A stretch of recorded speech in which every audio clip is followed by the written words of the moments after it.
How's it going? It's going pretty good, bro. I'm actually really excited to get this fucking video up, bro. Yes, I told you, sir. bro, I was hyped, man. Like, I've been on this platform for 10 years, bro. This is one of the first opportunities I've gotten the opportunity to do a collab, so you best better believe I'm going to take it. Hey, same here though. Same here though. For real, bro. It's just really nice to connect with the community, bro. For real. For I'm also real. excited to hear about your experience because you hopped on after Iceborne, so you're a new member as well. So that's pretty good. Well, It's always like, good to grow a community. it's like, it's not necessarily that I'm like a newer player because, like, I got to Oh yeah, you mentioned you hopped on and try. Right. Yeah, I got to play Monster Hunter Tri, so it's like I got to have the experience of the older games, but it was the new games that like truly got me into the series and got me hooked. Yeah, which So is it's like, reasonable because even though I love the older games, they definitely had some jank to them. So it makes sense for me oh, to bounce bro. back. Dude, did you try to play Monster Hunter Tri on the freaking Wii? Dude, I played the games I've played include Monster Hunter Freedom Unite, which is like from second gen. Let me tell you, man, trying to fight Jesus some of these monsters Christ. while not being able to roll backwards. You can't roll backwards. Oh, It's awful. damn. It's awful. Fuck, bro. I couldn't. Oh, man, that would be actually fucking horrible, bro. Hey, you're watching the Sharingan Gameplays channel. If you're new, make sure to subscribe. And if you're old and just watching, sacrifice your firstborn so we can escalate the channel. Get it deep. My name is Salami D. I'm a guest here. I do a variety of gaming and doodles, which is just like sketching out. If do you know animatics actually? Yeah, bro. Yeah, it's that sort of thing. I basically take clips of funny moments and then I animate them in animatics that are like 1 frame per second, so it's pretty Oh, slow but bro, pretty fun. that's fucking dope. Yeah, if we have an interesting interaction or some funny moment here, I might clip the audio from this video that we're recording right now and make a small animatic for it. Bro, that would be so fucking dope. Okay, so then right now, all 1,000 subscribers, I need you guys to go over to Salami D's channel right now. I'm not bullshitting. Sacrifice that baby and get this motherfucker to, at the very least, 500 subscribers. We need to Hey, push yeah, this guy, bro. I'm at 366 subscribers right now. I'm closing in, so just a little push. Bro, Hey, all we that need also is that comes with little YouTube push algorithm subscribers. though. Don't y'all guys back down now on me. Come on. We've been on this ride for a long time. We're in this shit together. So, what interested me in talking to you actually was when you talked to my homeboy, Grand Line Cross. He is also in a similar position to you, where he joined in mostly unlike you, of course. You had a little taste with Try. He joined in after Iceborne, so when he was talking with you, he couldn't engage as much in some of the older questions about the older games, right? Yeah, I And I noticed found it that, really bro. interesting. Yeah. For example, or even about base worlds. So I remember at one point in the video, you mentioned event costs cycling in Wilds and how, oh, in World they were static. And then I think there were two other guys in the call who got angry and said no, World quests They were were like, also you were cycling. not here when the sacred scripts Yeah, were yeah. fucking Thing is, written. but basically, Cross, he also hopped on after World finished its what I call life cycle. Every Monster Hunter game has a life cycle for its games. Yeah, to And at where the they'll end of do the like life cycle, updates and shit like that. Yeah. yeah. At the end of the life cycle, event quests become permanent. So base world, and even Iceborne, uh, had cycling events to a greater degree, believe it or not, than Wilds. So you remember how Wilds? Really? Yeah, there's something really interesting I want to get into, which is the devs.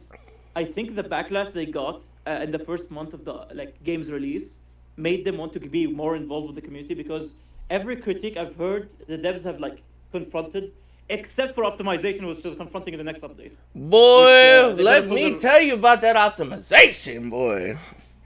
Oh, I've heard my fair share, but Motherfucker was we playing can probably Mario get to it. That 64, topic bro. needs some focus, huh? I said a motherfucker was playing Mario 64 in 2024, dog. Bro, that shit was painful, bro. I have a fucking, on my channel, I have a video talking about it and shit. The thumbnail that I used for that is Gemma being completely triangulated, pixelated. Ah, the origami creatures. Yeah. Bro, oh my fucking god, what was that? Yeah, we'll delve more in depth into that like later on, but I want to go by this one point by point so that like I can say something and then you can like engage back and we build like this uh, discussion more and more like stable. We make it stable basically instead of jumping on tangents. Yeah, bro. I do have that problem when I jump on tangents a lot. And I Me cut from- too. Yeah, we're cut from the same cloth. But Fuck yeah. about the event quest, right? A lot of people complained that Arch-Tempered Raydao and Uthduna were cycling, so people who like were employed, for example, people who have lives outside of gaming, can't really get in on the like action if they're out of cycle, right? Right, And devs bro. made the Arch-Tempered monsters permanent. Like every Arch-Tempered monster now. I in an saw event that, quest is yeah. permanent. Raydao, Yeah, which surprised Uthduna. me.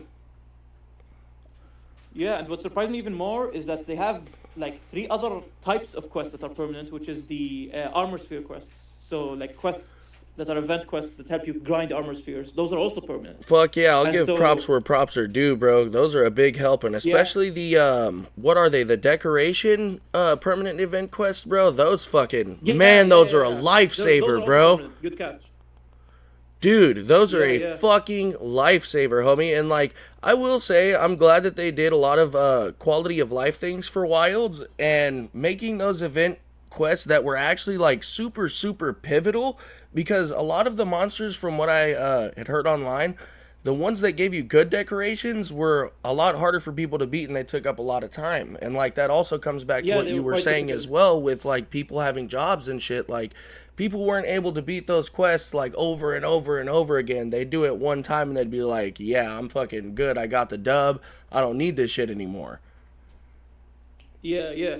So it's basically it caters to the audience not being able to play constantly. Which Fuck is like, yeah. yeah, we're past COVID times. We're not in quarantine. We can't be gaming all day. But that's something interesting because it caused some contention, especially amongst older players who are saying like we need more friction, right? We need like things to be harder. But I feel Right. like if you want things to be harder, make it within the moment-to-moment gameplay rather than make it systemic hardness, right? Don't make it difficult to find the quest. Make it difficult to play the quest. Does that make Exactly. sense? Like as you're playing. And like another And thing that's that something- another thing that I feel go on. is like, I feel like some of the older players that have come to the newer games, the reason why they don't think it's as hard is because the new mechanics themselves. Like, a lot of the older players got to realize these games are so much fucking faster than the older games. Yes, yes, indeed. Yeah, that is one of the main points, which is like many of the complaints that come from older players is that the hunter now is too powerful, not realizing that like the more powerful the hunter is, the more powerful the monsters can become in response. It's kind of like Exactly. yeah, it's mutual. It's kind of why like this is another interesting thing. So like people complained about difficulty, right? Early on, they said it was too easy. Why was it too easy? And this caused a shift because it like made way for the half updates, the like title update 1.5. Fuck sort of yeah, thing. bro.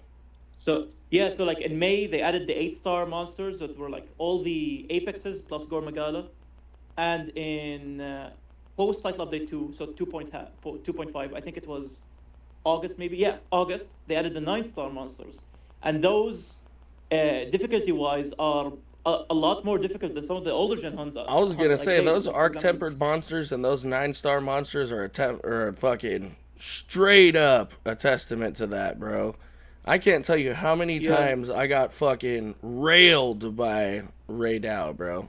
And especially Arkvale too. I feel like the 9-star version of Arkvale, they cranked up that motherfucker's speed times 10. Yeah, and interestingly enough, for Arkville, they also played with the statuses he causes, so he can stun you easier. He builds up your stun meter. Fuck yeah, bro. It takes like 2 hits to stun you. Yeah, yeah, it forces you to like need to adapt, and like that's a good thing honestly because Wilds has a variety where the start of the game, right? The game starts out as the easiest Monster Hunter game, and then like as you progress, by the end of it, the 9-star monsters are some of the hardest challenges any base game has. Fuck yeah, So- bro. This way, it like opens up for newer players to join in, and for older players to be satisfied later on. It's kind of like a It's actually a like really a good two-way balancing. yeah, yeah. If only they could get a balance in that optimization, which we're gonna get. We're not get into that yet.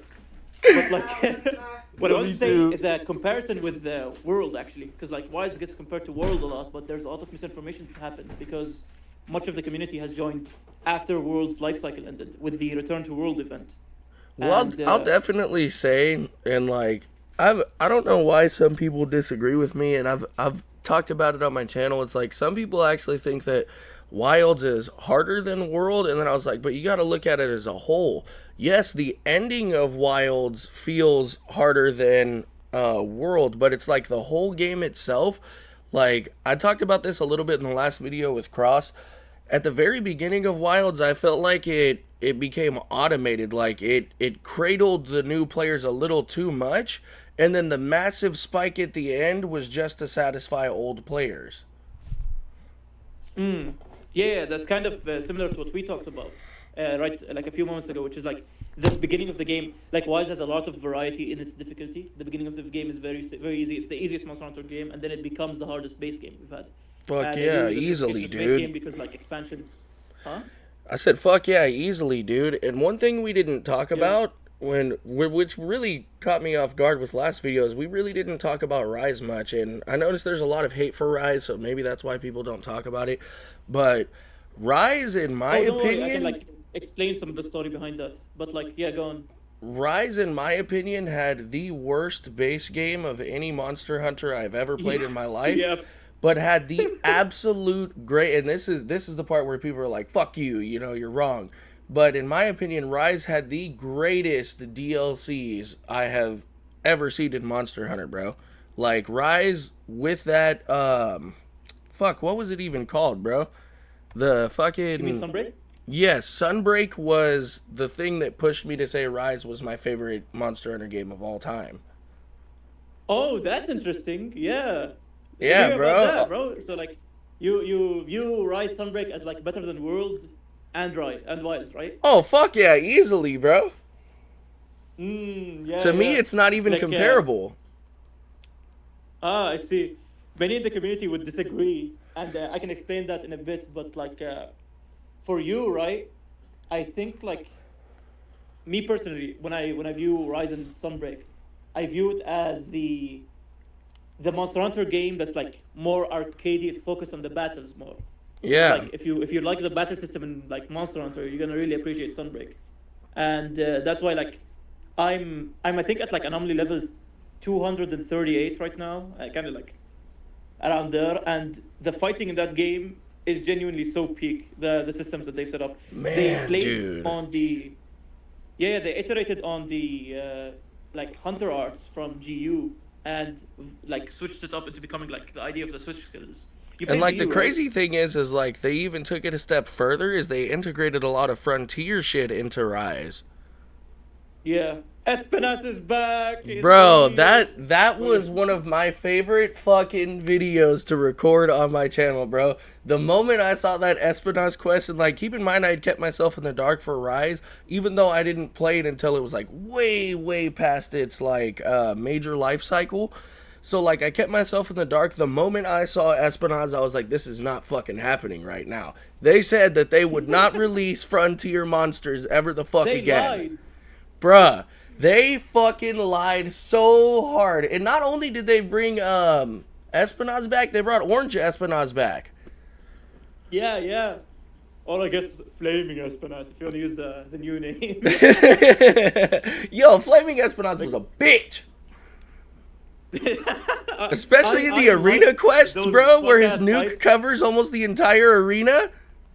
It's so cheesy, but like Loki, like, but that's just because I'm a bit weird like that. But like, Flaming Espinas is so insane. But, Fuck yeah, the especially reason the that it's hazard so- fight, man.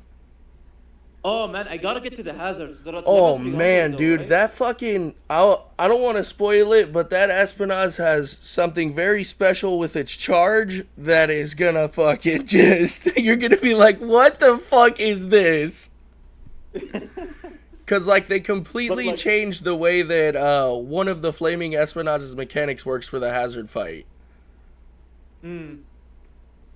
That's interesting. That like they played around with the hazard fights. I know that like Hazard Lucent Nargacuga has like a new combo that he does, Yep. but I don't know any of the other hazards, and like I'm keeping myself blind because even though it'll be a while before I reach level like 300 with anomalies, I'd rather be surprised when I reach there. Excuse me. Well, I But, mean, like, it really just depends on what weapon you're using. What weapon are you using?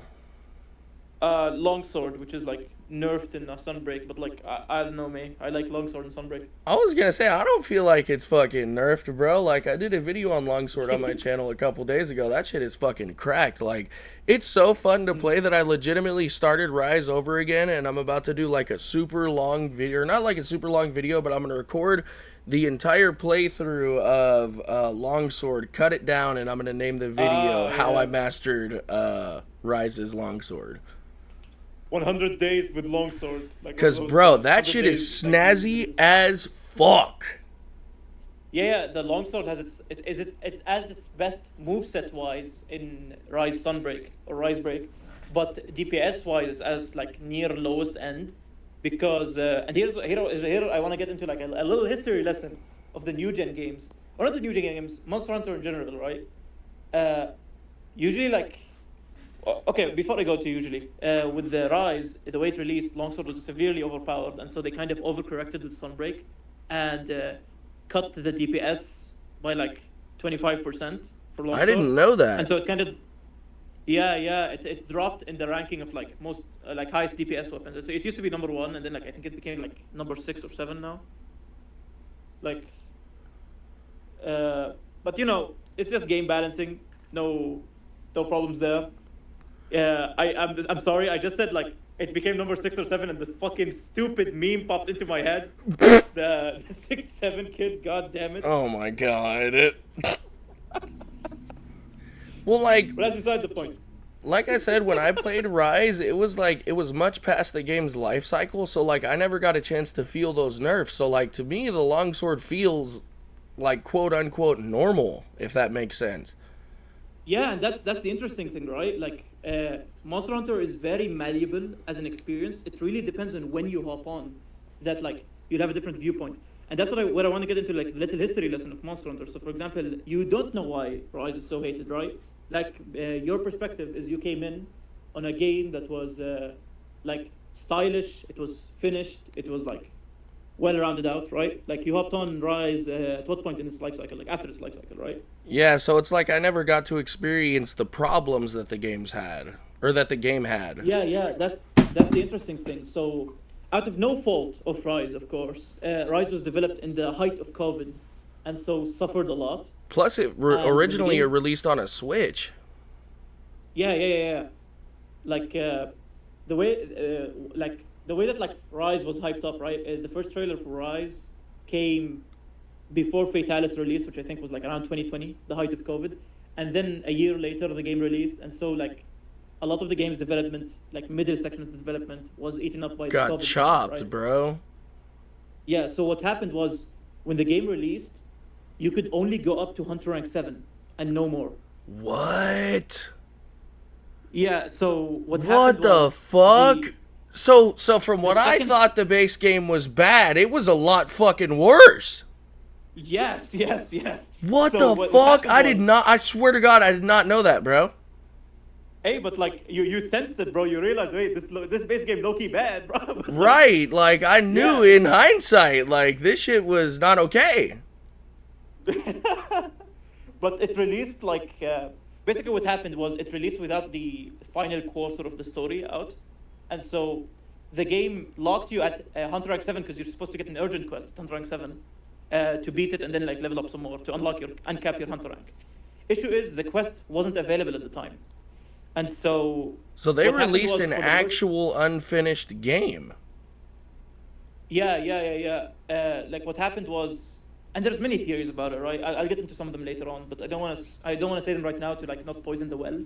But a month later, Title Update 1 came out, and Title Update 1 was Kushala, Chameleos, Teostra, and 5 of the Apex monsters. Which is damn, that's a massive update. You'd think so, but this massive update was just to finish the story. Like this update was what was missing from the game. And like the second update after that and I think it's the second and the final update. Base Rise had only 2 title updates, and then a bunch of collabs after that.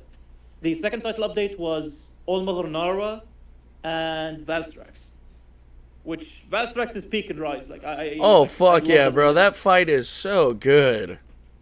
Master Rank Valstrax is one of the best monster fights like In the ever. entire The series, way he bruh. maneuvers, yes, yes, sir. And Because so, it's like my it- thing it's with like- it was like they took all the great things from the GU Valstrax and then just like they were like, why don't we turn this knob? It's already at 10. Let's put it to 12 and see what happens. yeah, let's just make him like, bro. One of his moves, he like floats up into the air and then does a poke mid-air and then like. And then flies does again the and wing does another poke. slam. It's so like fitting for the monster and its maneuverability. An interesting fact very that a lot cool. of people don't know, and I guess it's because like they kill Risen Crimson Glow Valstrax fast enough, or they just get real bad RNG to not see the move. He has a move where he does a wing stab and he slides, and like he'll go to your other side of you, and then he'll do another wing strike.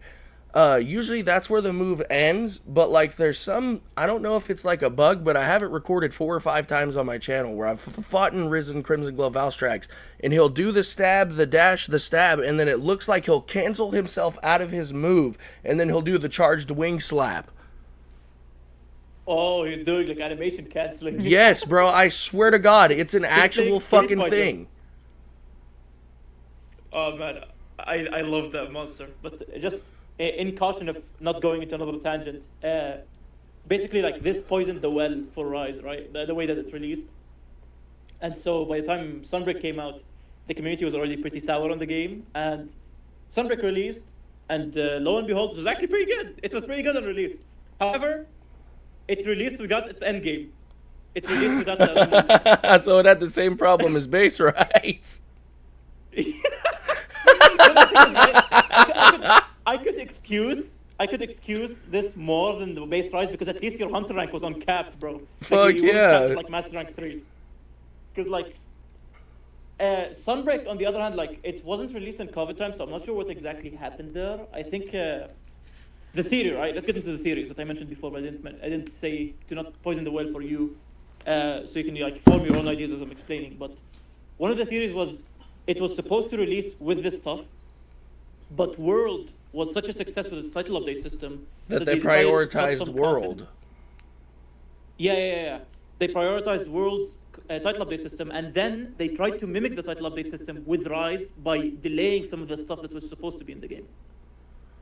Ooh. Now, this is pretty heinous accusation, but it could work to explain some of this stuff. But I'd rather cut them the benefit of the doubt and say, oh, Bro, no, that's because- crazy. When you said that, I felt like a shadow come over me, bro. I was like, what the fuck? Like, bro, that shit's insane. Keep in mind, though, right? Rise has had the most interesting development cycle out of any Monster Hunter game because it was originally developed to work like GU with loading screens between the maps. It was supposed to play like the old gen games in that case, but after World's success, they reshuffled working on the game to make the maps open. So it was almost like Rise was in their back pocket. They're waiting for World to fail to release it, just like old gen games. Be like, look, see, now this is an apology game. However, after World succeeded, they're like, okay, so this format works. Let's go with the World process of like having open maps, having like the game progress like that. And you can see remnants of the old gen system because in base Rise, what you might remember is there's village quests and hub quests. Right. That's from the old gen games. That's one of the remnants that stayed with the game, even though like they shifted it around to be more like World. Plus, another And so thing it's that I interesting that- noticed, it was kind of like with Rise, because like I said, I hopped on like after the game's life cycle. So when I experienced it, it was kind of like the perfect mix of old gen games being like, not necessarily old gen games, but it was the perfect mix of Monster Hunter GU and Monster Hunter World for me, because the zones themselves were segmented, but when you get into the zone itself is yeah. open, and like you get to explore the entire zone. What really aggravated me about Rise, and this was coming from playing World on my PS4 before it broke down, was the fact that like all monsters were already marked on the map zone. And I talked about this about Wilds too, how it became kind of automated. Yeah. With Rise, they left in that little bit of the mystery by having the question mark on top of the monster. And it's like you still had to go and like find the 3 monsters and take your time. It's like you were taking a 1 in 3 shot of actually finding the monster. With Wilds, it's like as soon as you open that map, you see every monster on the zone. You can highlight the monster that you want, click on it, and then your secret will auto run to it.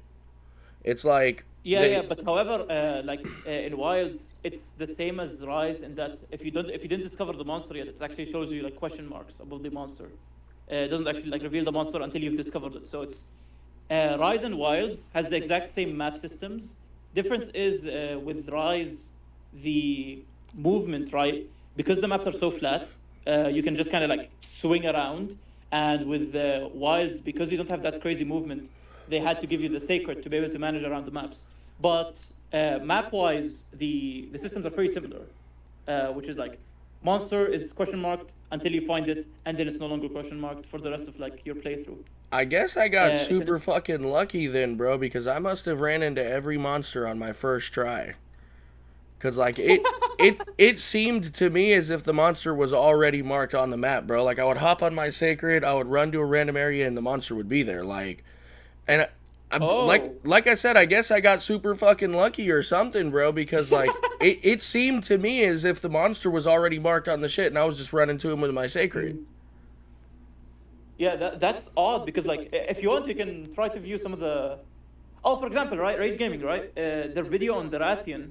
You can see how it's a question mark, and then the Rathalos that was in the area was also a question mark. And when they hunted the Rathian, and the Rathalos showed up, then it revealed this icon, and that's when like they started panicking to like avoid spoiling themselves. Huh. So, yeah, it's still there. I don't know what type of luck of the devil you had. I was gonna say you can look back on my Wilds videos, bro. I swear to God, I ran straight to the monster every single time. Bro, instead of using your luck for the algorithm, you use it for Wilds. Yo, no fucking cap, right? That is some bullshit. Yo, I felt that on a personal fucking level. That's the truest shit ever spoke, my guy.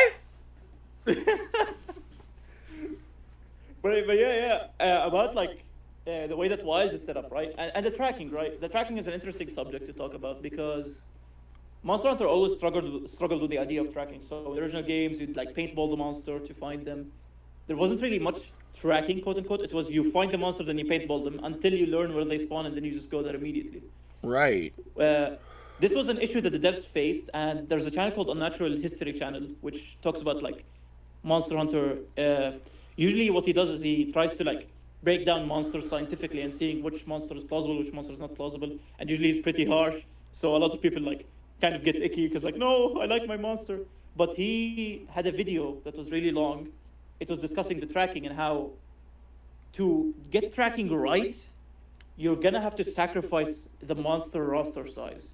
Because even World, and like, do pause me if you have like any comment to like interrupt me with, but even in World, the tracking was kind of handholdy as well. What would you do is you'd run around and then like, you'd find a track, you grab it, and then the Vigor Wasp drags your camera to follow it, and then you run after that. Well, like, my thing is like, the interesting thing that I find from this topic is, like, when I experienced the older Monster Hunter games, I always felt that it was, like, a little too hard to track the monster, and, like, you could see that in the couple GU videos that I had uploaded. Like, I would be running around the map trying to find the monster for, like, 10 fucking minutes.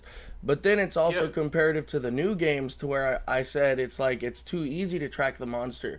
I guess my problem is I kind of want that middle ground, and like you said, and, like, because it's such a hard thing to get down in the game itself, like, just the tracking mechanic, it's kind of like you have to do give or take. It's either going to be too hard or too easy. The middle ground is, like, it's a messy place that I don't think they're going to be able to reach. Because it's like... Yeah, it's kind of similar to the concept of in trying to please everybody you're going to... Yes, there you go. That's what I was looking for. So, like, that's some of the issue that, like, World faced back when it came out. A lot of us, like... So basically, my history with Monster Hunter is that I got into Monster Hunter a bit before World released with the monster size comparison that was released with the like 10th anniversary of the game. And I remember I didn't have access to any of the games because I didn't have the devices for them. So like when World was announced, I pre-ordered it immediately and like played the betas and stuff. And after the first beta came out, I remember there was a lot of discourse about the idea of like, did they pull off tracking well enough? Because some people were saying, oh, it's the way that it drags your camera. It basically means that it's just like busy work until you get to the monster. And other people were saying, well, at least it's better than nothing because we have this thing. And then like a third party was talking about how I feel like it's just an easier version of the older games. I want to be like the older games where there's no way to track the monster and you just have to figure it out. And as I was like listening in on the discourse, I realized that I don't have a position because this feels like every answer is wrong, right? Like having the monsters revealed already can remove the discovery, the sense of discovery you get from like finding the monster, right? Yeah. And then like if you have the world style of tracking, which drags your camera around, and especially with the visual noise of the wiggle wasps, it can seem way too like Catered. padding. It seems like padding for the quest. Like, oh, come grab this leg, and then I'll tell you where to go. Don't even try to find where to go. Like, don't follow the legs, like, or don't follow the footprints. Where to go. Right, it's I'll kind tell of you where to like go. pushing you to like, hey, this is where it is. Stop fucking around. It feels like oh, let's get through this to get to the monster. And then there's the old gen style, which is just it throws you in a map and tells you, I'm not gonna tell you where the monster is. And that's kind of like the main essence of what Unnatural History Channel talked about in his video, which is like, if you want to pull off tracking, you're gonna have to like find systems that work in an immersive way, right? Like you find monster footprints, for example, and you'd find monster spoor, which is like a prey of a monster. Yeah. And then maybe from there you can look at where the footprint is pointing and then walk in that direction. However, how can you account for monster RNG, like the way the monster moves? This Right. makes tracking awfully difficult, right? Especially with how big So- the maps themselves are and like how frequent monsters can just like hop up and like just sprint out of the zone.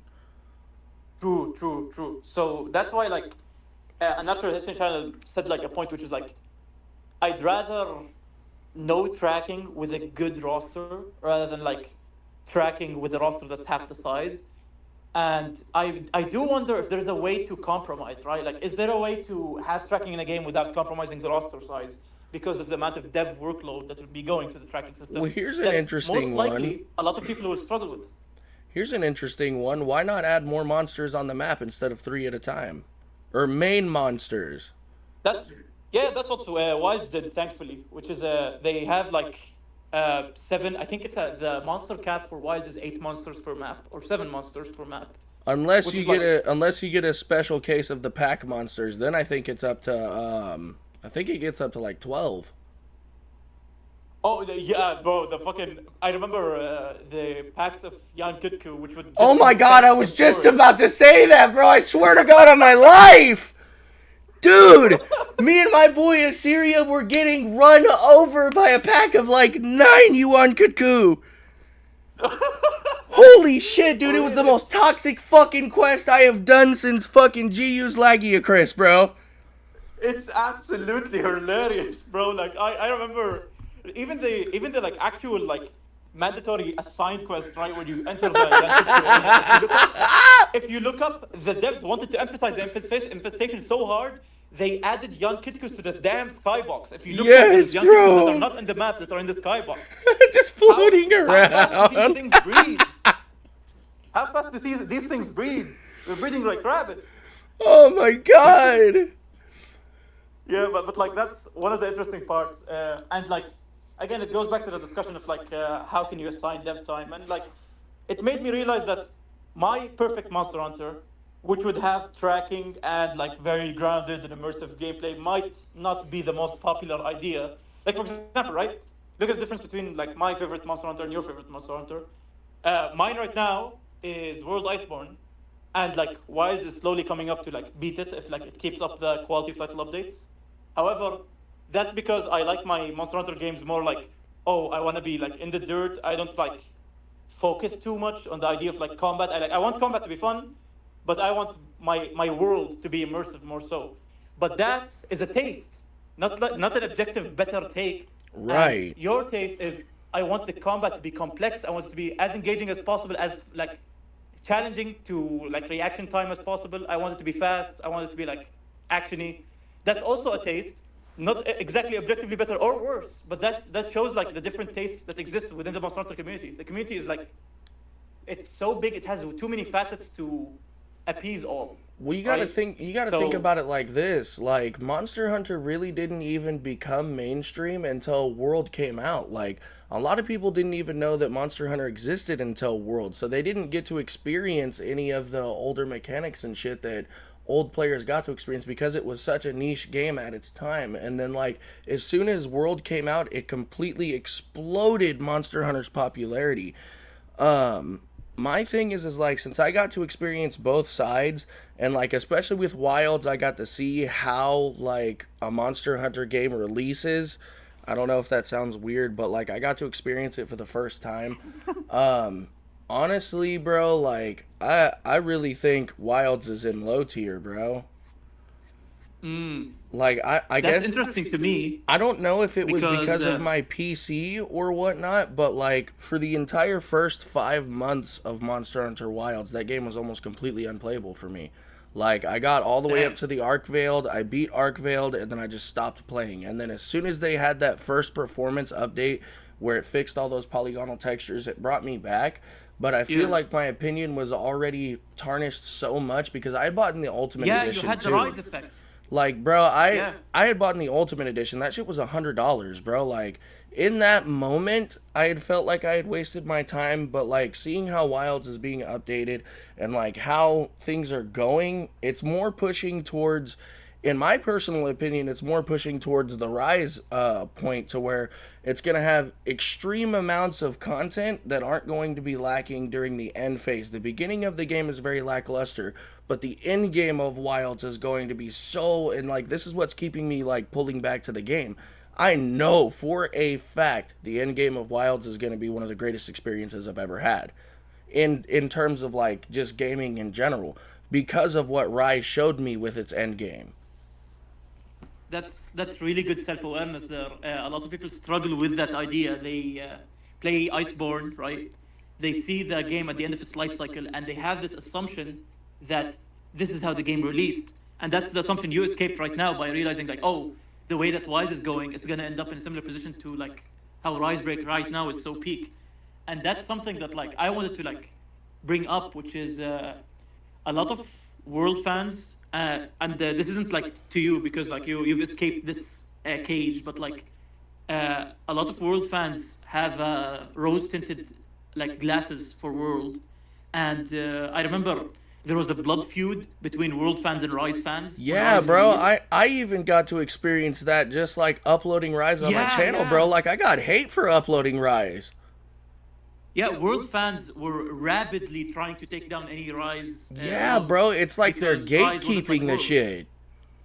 Yeah, yeah, which is interesting because world fans are the newbies. You're not supposed to be gatekeeping if you're the new guy, Right, like right? they were that was their introduction to the fucking series and they're acting like they own this shit. Like, bro, it's But yeah, fucked like, up. I got so much hate for uploading Rise. yeah, I think like it's like spearheaded this idea of like this blood feud was spearheaded by people like Ratataskor, who had a video like talking about oh Rise is worse than World, and then like he had a new video right now which is like Wise is worse than World, and so what happened is he came into World, he built this idea in his head that Monster This Hunter is what is Monster World. Hunter is supposed to be. Yes, yes, and that idea is false because Monster Hunter is malleable. Monster Right. Hunter Rise is Every as much single Monster Hunter game as Monster Hunter has World. every single new game that's released has completely changed the way that the game plays. Exactly, it's innovative. It's innovative. I don't know how to spell the word. Yeah, Yeah, the bro, it's innovation of Monster extremely Hunter. innovative. Yeah, yeah, that's what I love about the game, and I to like be completely honest, right? For the sake of clarity, I had the itch, right? When I played World, I thought that that was Monster Hunter, and Rise release and was so different. For a second, I had the knee-jerk reaction to be like, "Why is this different from World? I'm scared that World wasn't the game that's gonna be repeated again. I want more World." And I almost slipped into it, and then I realized something, which is like these games, like after looking back, right? How different is GU from For You? How different is Oh For You my from Tribe? god, dude, it's massively different. Yeah, and how different is World from GU, and how different is Rise from like World? It's people who love Monster Hunter don't talk the way that people who love Monster Hunter World talk. Ratatoskar opened this video critiquing Rise by saying, "I'm a Monster Hunter fan. and I dislike Rise. But what I think he is not a Monster Hunter fan, but a Monster Hunter World World fan. fan. That's Yep. an important distinction. Yep, a Monster Hunter fan can tolerate the differences and appreciate the differences from games and critique their flaws separate from the bias of the game you started out with. And Right. that's something that like a lot of people struggle with. And so that's why like I got excited when you mentioned that Wilds right now is shaping up to become a great experience near the end. It's just that now I'm seeing what the people who Rise or like saw Rise saw basically. Like you're seeing Right. the starting stages, and to not like cleanse the world from its issues. World released in a similar state to Wilds. World released with poor optimization on the PS4. The loading times. I don't know if you remember, or I don't know if like loading times were fixed by the time you hopped on. But Oh, on the bro, PS4, as soon as World came out, I bought it, bro. I got to experience it. But like my thing oh, was is like I at the very beginning, bro, and this is what a lot of people like I get a lot of hate for. When I first played World, I did not fucking like it at all. that's Like, reasonable. bruh, I don't know how to explain it. Like when I first played, and I guess it was just because I didn't understand the mechanics. Because by the time I had played it, Iceborne had released and the Clutch Claw was implemented into the beginning stages of the game. So like when I got to like get my pure experience of World, because like I said, I got it when it first came out. I really didn't fuck with it, and then I really started playing the shit. Once I got that clutch claw mechanic down, it really opened up the game for me and what the game could do. But I was in a weird position to where it was like now I'm forced to learn this new mechanic that I had no idea how the fuck it worked, because before clutch clawing wasn't pivotal. You didn't have to fucking do it. Yeah, in base world there wasn't no clutch claw to begin with. Yeah. Clutch claw was added with Iceborne, so like that's actually interesting because the clutch claw negatively affected base world because the monsters weren't balanced around it. So people who joined in after, right, who got the clutch claw tutorial in low rank, ended up washing the monsters completely. There was no like struggle with it. It was similar to like how. You remember how we talked about how like Wilds had an easy beginning experience? Oh, I didn't even Uh, finish my fucking point. I didn't even. My bad. Alright, go ahead. But what I was saying was, is I got to experience the Monster Hunter World before Iceborne had released. So like the clutch claw mechanic wasn't a pivotal part of the gameplay. And then it was like once Iceborne released, I was forced to learn the clutch claw mechanic. And if you look at my channel, I completely put the game down for like 6 months, dude. Like I just stopped fucking Yeah. playing it because I didn't want to have to use a mechanic that was forced on me. But then it's like I pick up the game like, and this was like years later, dude. Like I had just picked up the game back on my channel a couple months ago, if that, if maybe a month ago.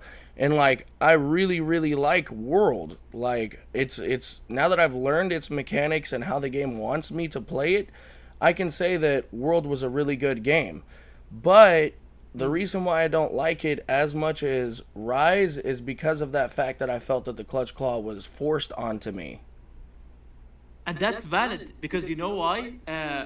We as a community, right? I played World in the betas, and then like I played it before any title updates, and I saw the title updates, and I saw the community get more and more excited. And then Iceborne released, and the Clutch Claw destroyed the rhythm we had previously. Fuck So we had the yes, rhythm to the hunt. bro. The way we hunted, we'd come in, the monster would be calm. After a few minutes of fighting, the enraged state would hit, and then anybody with agitator would activate that skill, and then you'd go on again, and then the monster would run away and stuff like that. Clutch Claw ruined that cycle because what happened was monsters were constantly enraged now. Because Yep. when you Clutch Claw the head and smash them into a wall, it's immediate enrage. We cut out an entire third of the playthrough, right? Because like monsters are in thirds, right? They have the tired state, the normal state, and the enraged state. Yep. They stopped having a normal state. Yeah. And like that destroyed the like ecological interactions of the monsters. So people like me, right, who likes it for the I like it for the spec evolution aspect of it, right, the scientific part of it, the like grounded effects of like the monsters. You see Anjanath go around Marcus territory. You see Great Jagras go and eat an Aptomoth.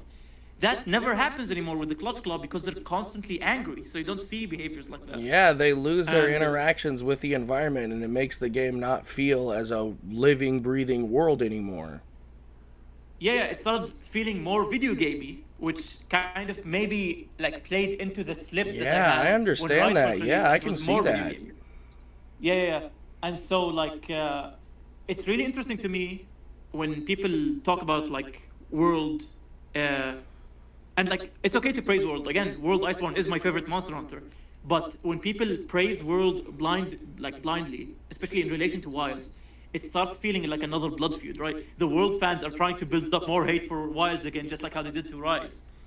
And And you could definitely see that if you go to Steam, bro. Like, man, yeah, yeah. once they started, once the YouTube videos started comparing World to Wilds, man, dude, if you go onto Wild's fucking Steam reviews right now, bro, they still have 57,000 negative reviews, bro. Like, that thing got Yeah, review bombed once those videos started releasing. it's incredible. And what's worse, right? Like, for example, I could excuse it by saying, oh, these people are really angry at the performance to the level they want to review bomb it to send a message to them. I can understand that hypothetical scenario, even though I don't think that's the case. I think it's more shallow than that. But I'd rather give people the benefit of the doubt. What's more insane is on Twitter, which is already bad idea to go on Twitter.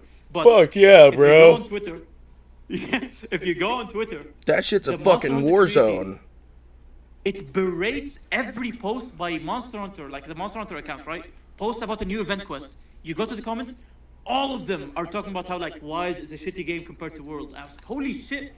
And what's interesting to me is that people, like, there are two groups of people: people who are hating because this isn't World, and people who are hating because of the optimization.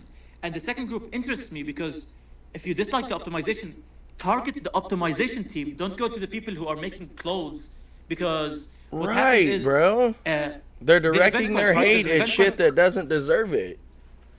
Yeah, so Monster Hunter developers made a event quest where you get the Doshiguma helmet, right? It's pretty neat, like a Doshiguma face as a hat. Uh, and on the post that were announcing it, everybody was talking about, oh, so you're wasting effort doing this instead of optimizing the game, not realizing that the effort spent by the team who's making this is not the same effort spent by the optimization team. Right. So what ends up happening is devs who had nothing to do with it end up being targeted, and that kind of led into what happened, I think, in April, where there was going to be a talk about the development of Monster Hunter Wilds and how they kind of designed the monsters. And they It was canceled that cancelled shit, because of bro. death threats. Hmm? I said they canceled that shit, bro. Yeah, they canceled it because of death threats that they were receiving, and I, like, at that point I was like, this has went beyond like Hate. critique.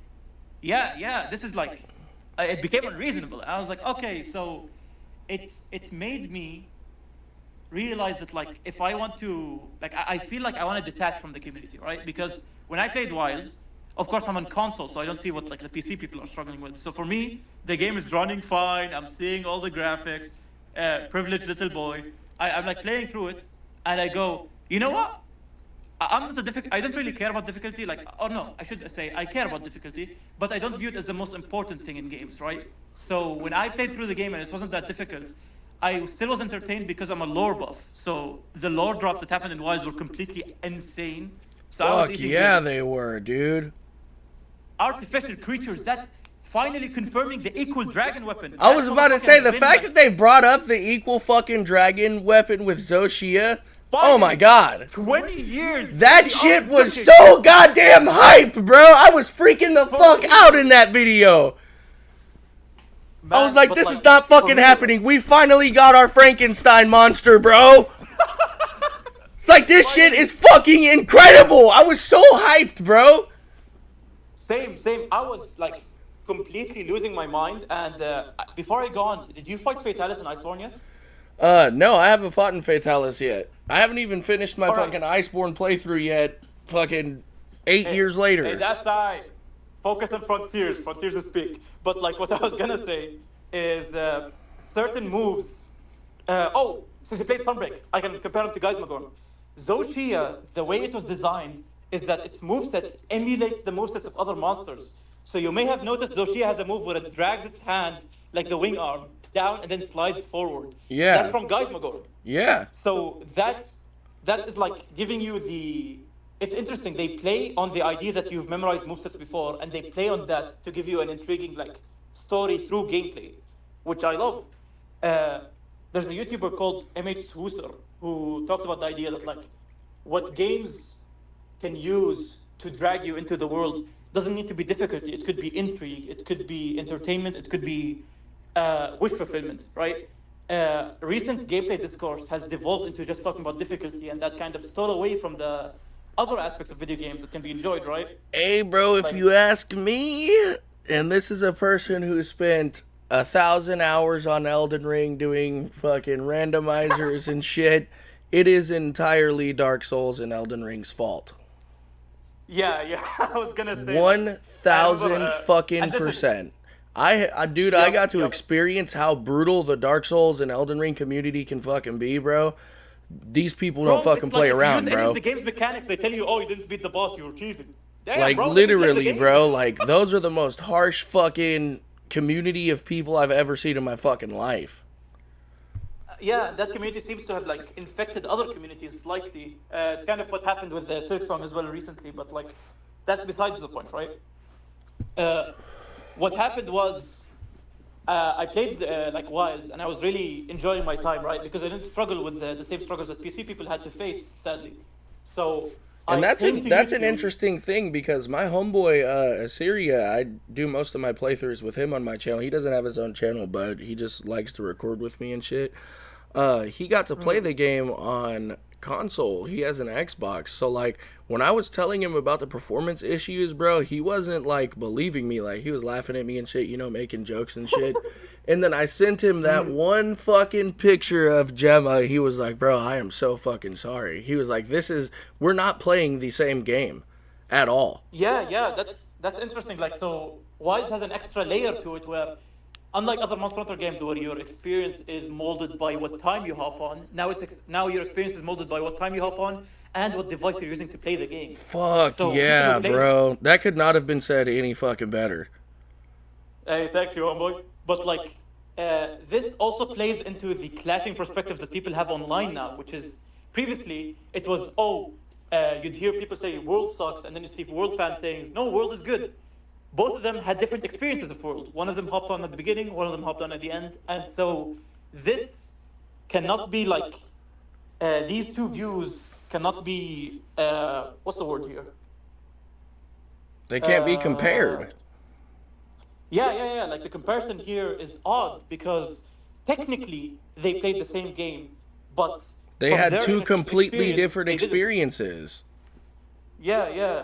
So I played Wild. I enjoyed my time. I was like, this game is gas. I'm loving it. I hop on like online discourse.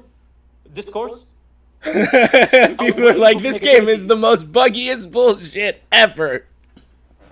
Yeah. And like, what's even more surprising is people let the bugginess of the game, and I won't judge them for this, right? Because we're all humans. In the heat of the moment, we like start getting angrier. They let the like bugginess of the game affect other critiques they had of the game. So, for example, you see, oh, this roster is way worse than World. This combat system, the longsword sucks now. Longsword used to be so goated in World, they ruined it in Rise, now they're ruining it in Wild. And I'm hearing this, I'm saying, is this actual critique, or are you angry at the like performance and directing that anger somewhere else? Exactly. Well, like, my thing Because, was, is the thing that got me to stop playing Wilds, bro, I was fighting fucking Ray Dow, bro, in the sand area, and he did his fucking, that move where he slams his wing, where he slams his wing on the ground and does like that, you know, the sky drop? Bro, this motherfucker pushed me through the map and I fell through the goddamn floor. God damn. I have never seen some shit like that in Monster Hunter my entire time of playing it. I was like, this shit is just not gonna fucking work for me. And then compared to now, like I said before, I used to think Wilds was like low tier, like maybe 6 on my roster. It's easily become number 2. Oh, wow, that's interesting. Above World? Huh? So like it's number 2 right now for your Monster Hunter game. So it's above World, right? Your number 1 is Rise, and then your number 2 is Wild? Yep. Yeah. So see, I want to talk about that because low key, I think you're right. Like, I as a World Iceborne Glazer myself, I can like separate the DLC, right? If we want to compare the games, I always like to compare them fairly. So base Wilds, we'd compare it to base Rise and then base World, and I'd look at the roster, look at the gameplay, look at the way it was designed. And let's account for the title updates release, right? We're on title update 3, so include both title updates for Rise and include title update 3 for World. When comparing these games, Wilds, if we're talking about the game's content itself, right? What's It's within the game, better, what's the bro. performance? Yeah, it's cooking them. It's Like, better, bro. Like, there's it's no. better. The monster variety is on point. Even looking at the brute wyverns, right? There are 3 brute wyverns in Wilds. None of them are the same. One of them is Rampopolo, a poison bug-looking thing that uses ranged attacks. That One of fucking them is looks like a Prometheus. witch doctor. Yeah, that's so interesting as well, like design-wise. And then the other one is Quemetris, which is a fire chicken based on a cockatrice. And the third one is a lightning antenath that's been wilkified, an artificial being. These 3 share the same skeleton, yet are completely different. Completely So much fucking more. different, bro. Yeah, and compare that to World, where we had Great Jagras, Great Gyros, Dodo Gamma, 3 lizards. There you go. Damn. The differences between them were minuscule. And Like, so, literally. And what's crazy is I never noticed that until you brought that up. Like, I'm looking back on it, like, Yeah. you got a massive fucking You- point. Do you remember Pink Rathian, bro? Oh my god. Oh god. Oh god. Azure Rathalos? Look. Look. All Those I'm were in saying, base world. you do not want to get either one of those in the forest area that has the fucking waterfall that can be broken down. Oh, hell no. Imagine God that. forbid, bro. Imagine that, and then having a goddamn fucking Devil Joe show up. That literally fucking happened to me, bro, on one of the last videos I recorded of World. It was the most fucked off, horrible experience I have had in Monster Hunter in a minute. I was like, this shit ain't fair. Like, this is not fucking fair. Yeah. Like, I am too fucking slow to do anything about the situation that's happening right now. Yeah, in World, your like hunter's movements could not catch up to like Azure Rathalos specifically, right? Like maybe like with Baroth, right, with Diablos, like it felt pretty good to fight them, but then like, Azure Rathalos is out here flying 99% of the time, and you have no way to counteract it. You're Also, not like in another Rise, where you can use the wild bugs. Another interesting what's up? fact about Wild, or not Wild's World, that I don't see many people talking about, and maybe I'm just tripping, but I personally felt that a lot of the Iceborne, and this is a lot of the Iceborne monsters, are simply too fucking fast for World, bro. Like, I've been caught in so many unfair fucking situations in World where I've been perma-stunned and insta-combo killed, and there's nothing I can fucking do about it. Yeah. I think I know the exact reason for that, by the way, which is really interesting because it could reflect, or it does reflect on Wild's situation and how Wild handled it better. Which is what happened was World released, and everybody complained it was too easy, right? They said like, oh, the monsters barely kill you, right? Like, oh, the only thing about hunts that makes them last long is that the monster's HP is long. Like, Right, I don't they have die ma- with hunts. They have massive HP Yeah. bars and we do little numbers. Yeah, but like other than that, nothing kills me, right? So it's just long and tedious. I want some difficult hunts, Capcom, and everybody complained. And Capcom heard this, and they were like, okay, Iceborne expansion comes out, and Barrios, the white saber-toothed guy, Oh, shows up. fucking And he- God, Frostfang Barioth. Oh, He no. watches the community, bro. Like everybody's talking about him like he's the cocaine cat. Oh, they gave him fence. They made the monsters go all over the place. Bro, And it's holy like- shit, Frostfang Barioth, dude. Oh, my God. That literally felt like a hopeless frontier fight to me. Damn. Like, bro, it took me I think an hour and 30 minutes to beat Frostfang Barioth, bro. Yeah, which is incredible, right? Because like Frostfang is supposed to be like a mid-tier like monster. It's not supposed to be like an elder dragon or anything. And yet he's harder than fucking Volcana, bro. I'm gonna be real with you. Like, Bro. I didn't Oh have as my much problem with God, Volcana than I did dude. with, like Frostfang. If we're talking about Volcana, bro, I don't even want to mention Arc-Tempered Volcana. That was one of the most bullshit yeah. fucking fights in the entire goddamn series, bro. Easily one of the most bullshit fights ever, dude. I fucking hated every single second of Arc-Tempered Volcana. Dude, Cross despises her. He had like so much trouble. With her. I remember, right? We'd have certain days. We have like a Wild group chat. Cross would just show up and start screaming about Arch-Tempered Volcana. Man, I can't even blame right? Because like Archipel Volcano, like you need to be on your fucking A game to even catch up to the movement. Literally, bro. I do want to say though, right? I can acknowledge it's kind of bullshit. It is bullshit, right? It's the speed is bullshit. But for some reason, the FromSoft fan within me is like, yes, I like this shit. Right, because it forces you to get good. Yeah. It's like my brain, right? It switches from Monster Hunter mode to FromSoft mode, and I stop taking it like a Monster Hunter game and start taking it like a FromSoft game. And that's a very interesting thing to say, bro, because I felt that way about Savage Omega. Yes. That's something I want to discuss as well. Do you remember how, like I said, like this could reflect on Wise's situation? That's what I wanted to talk about. Wise faced similar criticism to World. However, the 9-star monsters don't play unfairly with the Hunter's moveset. Before we get to Savage, we're gonna get to Savage soon, don't worry. But for example, right, 9-star Raidao, he is quick. However, his attacks always go in straight lines, right? Yeah, they're very so it's all about telegraphed. directional dodges. It like they feel like difficult hunts, but not unfair hunts. It's difficulty that like you don't have to turn off the music for. Like, Yeah, there's, bro, levels I of said the difficulty, right? exact same thing, bro, to my homeboy Assyria on the video. Yeah, it's like that comfortable difficulty, right? Like you're not automated, you're locked in, but not locked in enough to be like, okay, I gotta turn off the music to focus. I gotta play like a podcast in the background or something. Like I want to distract myself to not like panic. Right. That's difficulty that engages people, right? And I think something interesting happens where like the 8-star monsters engages the new players in difficult challenges that they could barely handle, but we can handle easily as like people who've like played Monster Hunter before. And then the 9-star 9-star come in and monsters satisfy was us. our version of that. Yeah. And so this does make me interested in like hearing some of the newer players' reactions, right? Like for us, right, we're satisfied with this. But for the new players who like came in with Wise, I do wonder how they're holding up like with these 9-star monsters. Like, are they like struggling too much? Did they like leave the game? Did they stay with the game? Well, I'll Sadly, like, personally new say hunters really this. don't have, like, strong voices. So, like, I introduced my homeboy Assyria into the series with Rise. He had never played any other Monster Hunter game besides Rise.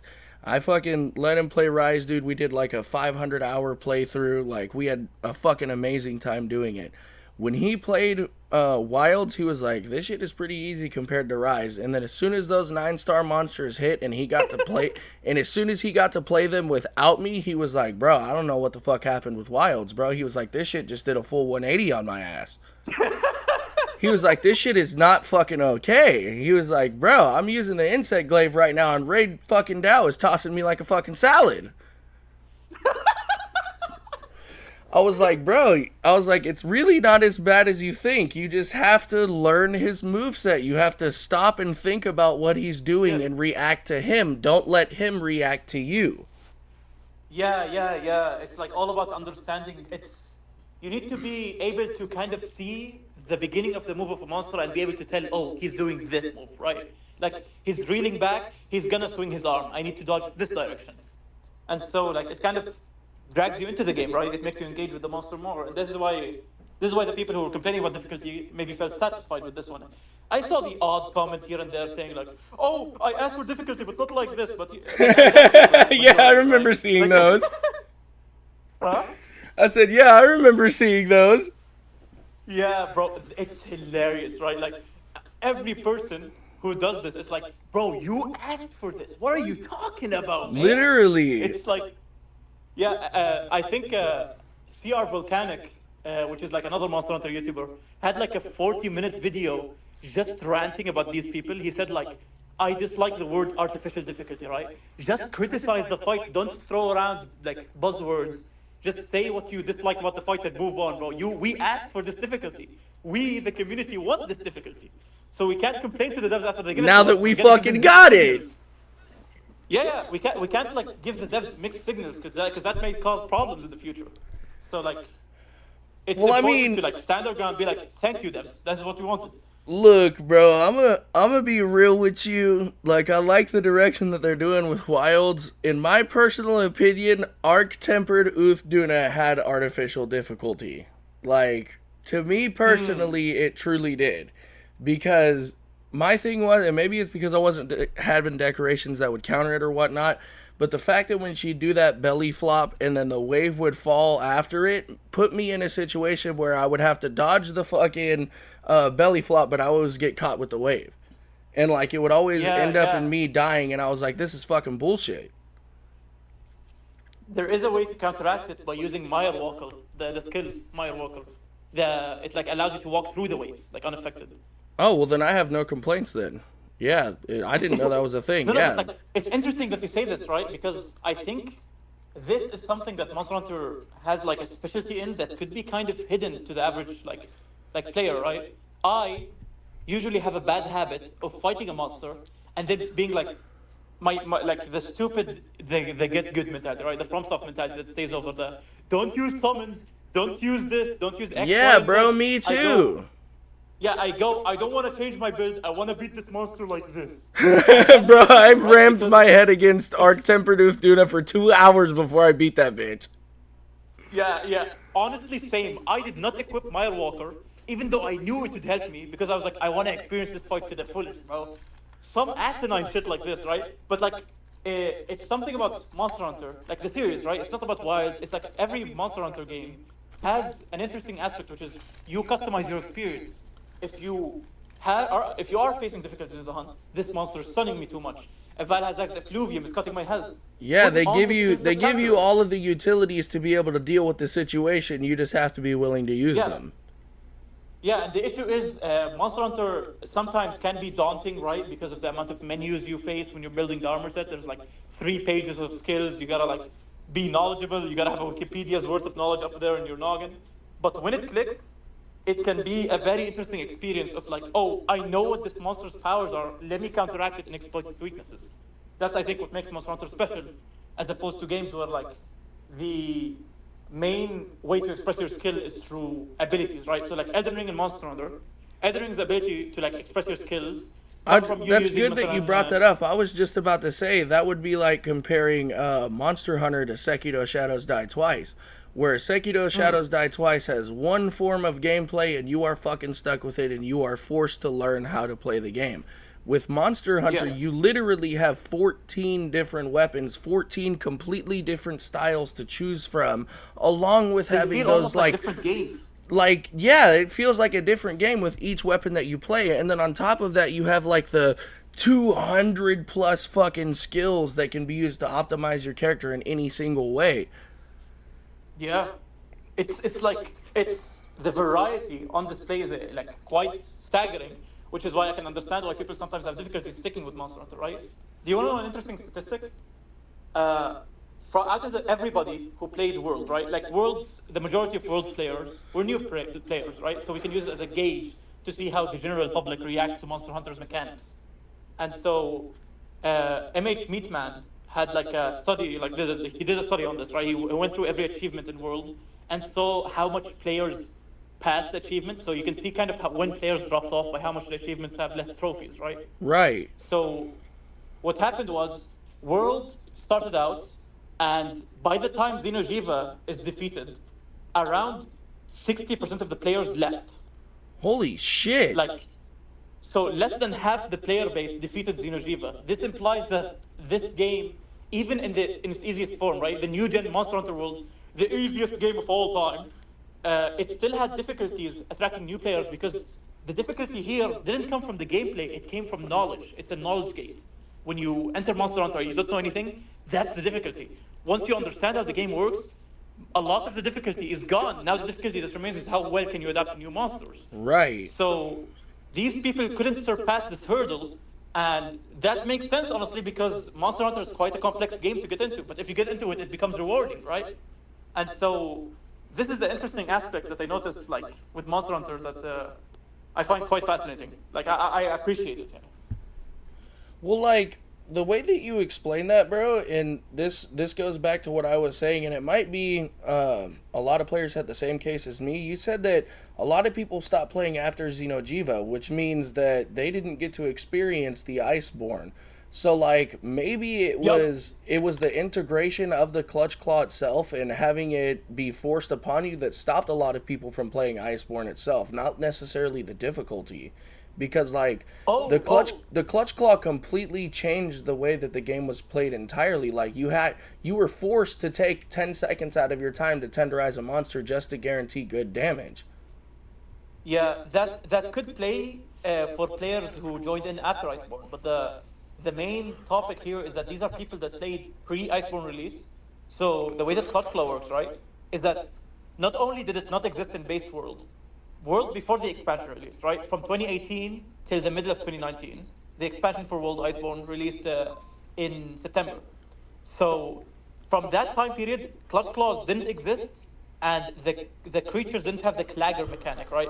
So in World, when you attack a monster, it has a chance to clagger, which is when it goes sideways and it's telling you, "Oh, Clutch Claw me down." Yeah, clutch It claw has a me. big, yeah, yeah.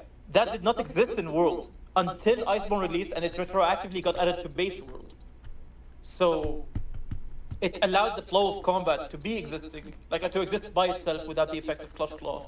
And yet still, only 40% of players actually beat Xeno'jiiva. A lot of people dropped out of the game beforehand. And so I think the Clutch Claw plays as a factor for people who joined in after Iceborne. But I do find it interesting that even before the Clutch Claw, before this mechanic breaking thing happened, there People was were still dropping off at Monster Hunter. Xeno'jiiva. Yeah, yeah, and so, and not even at Xeno'jiiva, it was before Xeno'jiiva. Like only 40% of players had the Xeno'jiiva achievement, right? So this is interesting because it showcases that like maybe the people who keep crying about difficulty, right, are chasing a dragon that they can't catch, which is they're chasing the high of understanding Monster Hunter. Issue is a new Monster Hunter game won't challenge you to understand it again because it's the same system of armor adapt to the monster. You have skills, you have something XYZ, stuff like that, right? That feeling of understanding the menus is not something that you can get again from another game. The closest you'll get is a new monster releasing and challenging you enough to engage with it more, but you can't get that same high. And I think that might be playing into the idea that like world fans called Rise easy, and world fans called Wilds easy. And so this might be it. It might be that, these games aren't actually easier than World. Because I'm going to be honest with you, World is slightly easier than Rise. But it might be that, learning the system, that feeling of like happiness from understanding a system is something they can't repeat and it's like bugging them. So it's they're pretty much chasing a dopamine high that they can never catch. Yeah, yeah. It's something like that, yeah. Boy, what you snacking on over there? I heard you take a bite of something. Oh, no, I was like covering my mouth because like my beard hair got into my mouth. Oh, I was like, I'm fat as shit, bro. I know when somebody's eating. I'm feasting on my beard hair, bro. It's a nice healthy meal of keratin. Hell yeah, bro. Gotta get that protein. But yeah, you briefly mentioned Savage Omega, and I do want to discuss it because, damn, Yeah, this bro. fucker died. Savage Omega was a fucking rude awakening, dude. Yeah, man. Like for context, right? Fatalis, he took me, I think, 5 days with my friend of like 12-hour shifts a day trying to beat him. It was like Christmas break, so we had a bunch of free time. And we kept grinding that motherfucker, and we beat him. And I was like, hell yeah. I went to try him solo, and I beat him first try solo after the experience that I built up with my friend. I was like, this is cool. Hardest challenge in Monster Hunter until GU, but I'll get into that later. And then now, modern day, Savage Omega comes out. And Jesus Christ, I thought I was good at these games, bro. And then he comes in and like opens a new hole in my anus. It's Bro, like a new, I fucking secondary anus, felt bro. that, bro. I felt that on a personal fucking level. Cause like I was breezing through wilds, bro. Even the 9-star monsters, I was like, yeah, they're difficult, but they're not too bad. As soon as Savage Omega dropped, I was like, this motherfucker is about to flip me over and pull the bedsheet over my head and skull fuck my ass. Like, bro, People I'm that not go even in and I'm gonna ask him bullshitting. for lube and he's not gonna comply. Bro, like, Savage Omega has been out this entire time. I've only soloed Savage Omega 3 fucking times. Like, Yeah, man. it's God not damn, worth it to me to just keep fighting him. And then, oh man, I talked about this on the other video I did with Cross. I fucking tried to do that shit with randos. That was the worst experience I have ever had in my fucking life with Monster Hunter, For bro. real. Holy It's because you shit. need coordination. Bro, I have never seen groups of people get mauled down by a fucking robot like this before, bro. This It's a damn motherfucker, massacre. bro, this homie had 50 fucking bodies piled around him before we finally beat his ass, bro. Like, Thing this is, right, like, motherfucker at was some point- drenched in blood, covered in our body pieces. I'm surprised he didn't rust over from the amount of blood touching his method. But Like- thing is, right, that final phase when he goes MRV rockets, it's like a goddamn warfield. But the warfield, holy slip, warfield. It's just rockets all over the place. And the thing is, all this can be mitigated if you understand the mechanics. Issue is the community struggles with that. I love Monster Hunter, right? I love the community. I appreciate the members. But we really hate to read for some reason. Yes, bro. These fans don't read. Yes. Brother in Christ, I'ma need you to be on lance duty and gasland with me. What are you doing attacking the backline? What are you Like, doing attacking the actual, backline? bro, they're supposed Go to to be the damage soakers and damage dealers. Not everybody can be a fucking damage dealer. We need to pick our parts, bro. Like, it got to the point on those SOS quests, bro, I hopped on the fucking game chat and I was like, I will be the goddamn Lance main. Just please kill this fucker. Like, bro, it was so bad, I didn't even upload the fucking video. It was not worth fucking, editing those 4 hours of footage, bro. I was so fucking pissed the entire time, bro. I legitimately had a popped blood vessel in my eyeball. I was like, what are these people doing? Monster Hunter fans versus reading. Who will win? Bro, reading bro. every single fucking time, bro. And the fact was, I was being the Lance main, and I was the only fucking person attacking his head to get the shields. For 4 fucking hours, dude! Bro, you know what's funny? This community doesn't learn because we had this exact same issue when Elatrion released. Elatrion released, he had the fire, like ice, like mechanics, and nobody read it. So everybody who was on SOS player was using goddamn blast weapons. So no Oh, elemental knockdown, God. eat Eschaton Judgment, and you all die. God forbid you try to SOS that motherfucker. Oh my god, I thank god I didn't get to experience that. Holy shit, you- that you would have been are an like- actual online warfare, bro. I would have been fucking doing hate crimes on this genius. bitch, bro. I'd be calling people out on their bullshit, dog. Be like, break the fucking horns! What are you idiots doing? Please, God, switch to a fucking fire weapon, please! Please read the words on the screen. It shows you when he's in fire mode, use ice. When he's Bro, in they ice mode, even use fire. tell you, the handlers get on there and they're like, hey, he's switching elements. You need to use something different. Literally. Like, what the fuck, dude? The community is allergic to reading. They fear the words. Dude, it's not even reading. The shit was being read out to them. Like, bro, the handlers were begging us. They were like, please switch your weapon. I'm begging you. Please do it. We're gonna die. People were like, oh, I'm gonna keep using my blast hammer. You know what's like, if you wanna relive that aggravation, which I don't think you want to, Asmongold tried playing Iceborne. He went to Elatrion and called it a shitty fight because they don't explain the mechanics. My brother in Christ, at the start of every hunt, they explain this shit to you. Open your ears. And then he says shit like, oh, what does this sword up icon above my health bar mean? What do you think it means? It Oh says my sword god. What do you think it means? I believe I watched What are you doing, my Asmongold's brother? fucking Iceborne Rise. What the fuck was that? I believe I watched his Monster Iceborne playthrough. My god, find your English words, my friend. It's the community, they're infecting you. Holy shit, dude, No. my brain just fucking, like, I skipped about 20 cells, bro. What just happened? Holy Like, shit. It's like the cockroaches operating Asmongold forgot that humans are supposed to read. I'll never forget that clip of that fucking 4-inch roach that was just crawling on man's shoulder, homie. God. That was a goddamn Godzilla roach. That was a hood roach, homie. That was an atomic roach, bro. That motherfucker was about Roach. to... That fucking roach was about to pull out his fucking phone and record a TikTok, bro. I'm being for real, dog. Thing That is, like, motherfucker was the dude's sentient, bro. really- He was all talking to the roach and shit. He was like, so you're gonna get off my fucking shoulder? Dude, you're frying me. Motherfucker turned, looked at him, and shook his head, yeah, and hopped off. Please, wait, bro. You're frying me, bro. Fucking shit, man. I'm being for real, dog. That was a sentient roach. That shit shook his head. He was like, yeah, dog, I'll hop off of you, bro. My bad. Thing is, right? He's rich, bro. Just hire some maids. You don't even need to get off your ass, bro. Bro, you don't even need a maid. Call someone to spray your house for $100.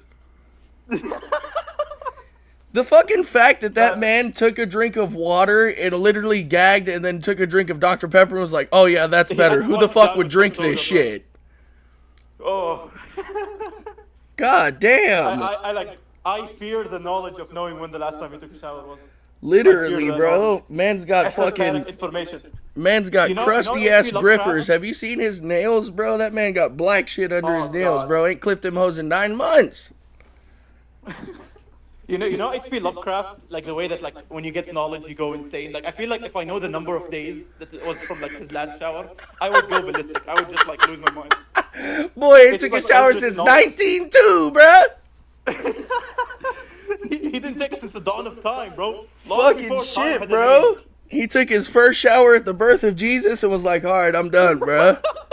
We're fucking going Moses the rest of my life. He's like Moses. If he tries to walk into the shower, the water divides. Hell yeah, bro. The water avoids his ass out of pure fear. Hold on. Let's get back to the topic. We're like losing our minds. Yeah, no, I'm fucking sweating. I was laughing so goddamn hard. Jesus Christ. Ugh.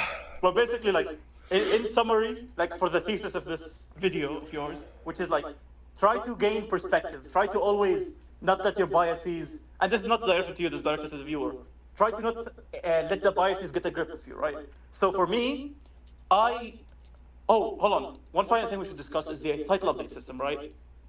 I remember you mentioned in your last video, you don't like the drip feeding style of title updates. And I think like many individuals would agree. And I want to bring up an interesting point, which is, I think, okay, so the way the title updates work, their original form was in Monster Hunter 4, right? What happened is there would be monsters on the like, in the little like cassette that you stick in your like 3DS.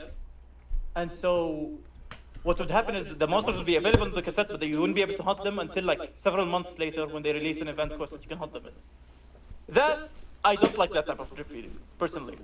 However, World did something interesting, which is they used the title update format to be able to design monsters that they wouldn't be able to design otherwise, right?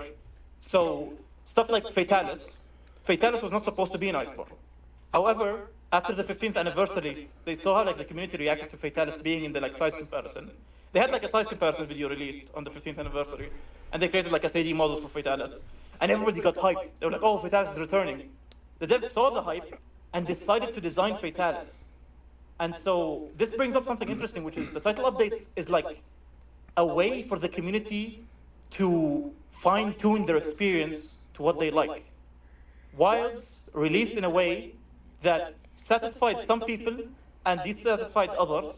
And as the title updates are releasing, this is allowing individuals to be able to get what they want out of the game. And so it becomes an interesting dichotomy between like, oh, I would rather a game release without title updates, and I'd rather a game to release with title updates. One of these parties is like... I'll personally say, and this is just from me understanding Wilds now, is when I first played World, or not when I first played World, but when I fully had played World and Rise, the games were fully released. So my expectation was a fully completed game, if that makes any sense, because I had got to play them far after they had released. They were already far done. All the content was in the game. So when I had played Wilds, I was like, what the fuck is going on? Why isn't there the content that I played in the other games? And that was my fault for not understanding that, because I wasn't aware of how the title update system worked, and like how long they can take to develop this shit, because it was a very selfish thing for me to say.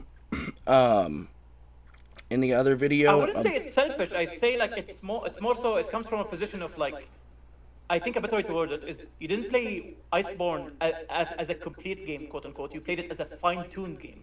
What you played is the game that the developers created and the community molded. It was a tag team. It was a collab between the devs and the players, and so you got an experience that you rarely get from other games, which is other games usually released on the developer's vision, and the players either like it or dislike it. Monster Hunter has this unique ability because of those little updates, right? Which is it releases in a way that the devs desire, and then the community build upon the base, and that's how you end up with games like Iceborne or Risebreak, right? You enjoyed Risebreak. Risebreak is incredible. After the fine tuning, its endgame system is way more robust than Worlds was, and this is only the case because of the way that it was molded post-release. So the game released finished, right? Like Sunbreak, unlike, or no, let me compare it to World, because like Sunbreak sadly had like issues that caused it to be unfinished. World released finished technically. However, the game didn't satisfy all tastes or all the tastes of like the community that like were built into it, right? So they started desiring harder fights, and so Title Update 3 released with Lunasis and like the Arch-Tempered monsters, and that slowly started satisfying them. And then later on with Iceborne, the Clutch Claw released, and do you know, Clutch Claw was way worse on release than now. Now it's been fine-tuned. Originally, the Clutch Claw would tenderize monsters for only, I think, a minute, and then they boosted it after title updates to become 3 minutes. So God that like damn. the standardization rises like lasts longer. So even for a system that you came in and understood as flawed, it was way more flawed before. The experience Holy you got, fuck, bro, that is insane. It used to only be 1 fucking minute. You would have to retenderize a monster every 60 seconds? yeah, it's like it's odd, but at the same time, because of the community's complaints, right? They understood this was a flaw, and they told the devs, and so the devs made it less harsh. It would still, I feel personally, Iceborne would benefit from a lack of Clutch Claw, or at least the monsters adapting to the Clutch Claw. But that's something that like is abstract, right? The reality of the situation is they released something that was flawed, and with fine tuning, the flaw lessened to a point where now people have Iceborne as their favorite game, even with this flaw present. So when I buy a game of Monster Hunter on release, I am entering a contract. I pay the devs, I play this game, I understand this is the devs' vision, but it won't be the game forever. I come into Wilds expecting the title updates and expecting the quality to increase with time. So me, I enjoyed base Wilds. I thought it was like, oh, this is like I'm a lore buff. I enjoyed this. But other people might not enjoy it because they're not lore buffs and they might want more of the gameplay aspect of it. And so Like- they might be satisfied more later on. Go on. My thing is like the reason why I say I'm selfish with it, and it actually goes on what you just said, is with me going into Wilds, I expected a full throttle game. Yeah, with, you expected the fine-tuned version, right? Yeah, so like the reason why I say it's selfish is because I expected this, not realizing that, hey, this is the first iteration of this game. What I played was the end version of those 2 games. So like it was selfish in a sense of I wanted so much more for the game and I just couldn't have it. And like I was very critical on Wilds about that, bro. I regret making this video because of what I just said. I was angry at the fact that I didn't have everything that I had from World and Rise, like all of the content. I made a video called Was Monster Hunter Wilds Just a Cash Grab? And Oh, like, I saw that video. I didn't watch it though. Like, what did you say in it? oh, bro, I was going off on that video. I was pissed, bro. And like I compared, and like here's the thing, I compared the timelines from the title updates from Rise, World, and Wilds, and Wilds is taking excrementally longer to release its updates than both of those games. Like I have the pictures of the timelines and everything. Like they were updating Rise so fucking frequently, bro. Like even though there was like a month gap here and there, most of the time they were releasing shit for Rise every 2 to 3 weeks. Yeah, but it's important here to realize the context that Rise released with those title updates missing from the base game instead of being additions to the base game, right? They weren't So like if the updates did not come quickly, we would have been even angrier. right, and the hate for interesting Rise thing would have here- spread a lot more. Yeah. And the interesting thing here is, why is the update cycle for Wilds 3 months when for the previous games it was 2 months, right? Or like for World, right? It was every 2 months you get a title update. That is because we are running on a system that's more robust. In World, the base I game like the way released. you said robust. That sounded sexy. You got me up, my boy. I said that shit with Riz, bro. He said Like, robust. I was like, ooh. robust. I was like, hell yeah, bro, robust. Yes, shit. But like, what I was gonna say is to describe in depth what we got in each title update. World title update 1 was Devil Joe. Title update 2 was Kol Staroth plus an endgame system with Kol Staroth's randomized weapons. Title update 3 was Lunastra. And Lunastra and Devil Joe released with like mantles. I think Rocksteady mantle and temporal mantle. Man, Lunastra was a fucking bitchin' world. True, Sorry. It was fucking- My brain was like, we cannot let this go. It was divisive. It was very divisive. But like, while title update 1 released, and it was Mizutsune with the 8 star and a high rank version of Zoshia. This title update was a bit odd until we went to like May, where we got title update 1.5, which is it added the 8 star monsters. So this title update technically contained a new monster and a new level of monsters. So it boosted an entire like. It boosted the endgame system, right? Previous endgame was Archean. Now we have the endgame of Charms. And then title update 2 released, and we got Legiacrus and Seregios. And Legiacrus had an entire underwater section. And in this title update, we got the 9-star monsters. And so at this point in the pattern, I low-key started realizing what was happening. The wild title updates were gigantic in comparison to World, where World would release one monster, sometimes one monster and The same with Rise, too. Yeah. Rise had like a bunch of monsters that were supposed to be in base game but released with the title updates. Yeah. Wild has a bunch of monsters that were not supposed to be in base game and are additions to the base game. Right. So we get like a new layer of monster, and we get arch-tempered monsters each title update. And these arch-tempered are better than the World arch-tempered, because I'm gonna be honest, I don't know if you remember this. World arch-tempered had no new moves. Yeah, Until, at like, all. All they were was sped up. Arch-tempered Nergigante is the only monster I'm pretty sure with a new move, or maybe and Teostra as well. Teostra had a new move where like he'd breathe fire downwards. But like the other arch-tempers, right? They had no new moves, and so when arch-tempered Raidao released, and he had like a new move and a new mechanic where he leaves trails of lightning that would disable after you break his crystals, I was like, oh shit, they're putting effort into this. Arch-tempered Usduna released, and I was getting rocked by the waves, and I was like, holy shit, these waves are a problem. Oh, man, and I was dude. like, oh. And Oh, like, he those had waves. 3 new moves. 3 new moves. She had like the sideways barrel roll, like a new combo, and the charge into belly slam. Which, And the triple belly slam, too. Oh yeah. Like it had like that account as a new combo, right? It's not like a new move; it's a new combo that she can do. But again, it's true; it's a new thing, right? So I was like, holy shit, they're putting more effort into this. And recently, our tempered new Udra released, and he rocked my shit because he has. Did you fight him yet? No, I haven't even gotten on Wilds, bro. I've had so much content to upload here lately, bro. It's been hard for me to decide what to even upload. That's right. You're on the grind, bro. Also, plus you have like frontiers to like get through, and that game is peak. Fuck But, yeah, bro. to- I'm recording to not 4 spoil games you- at the moment right now, bro. I'm recording Wilds, God Rise, damn. World, and Frontier.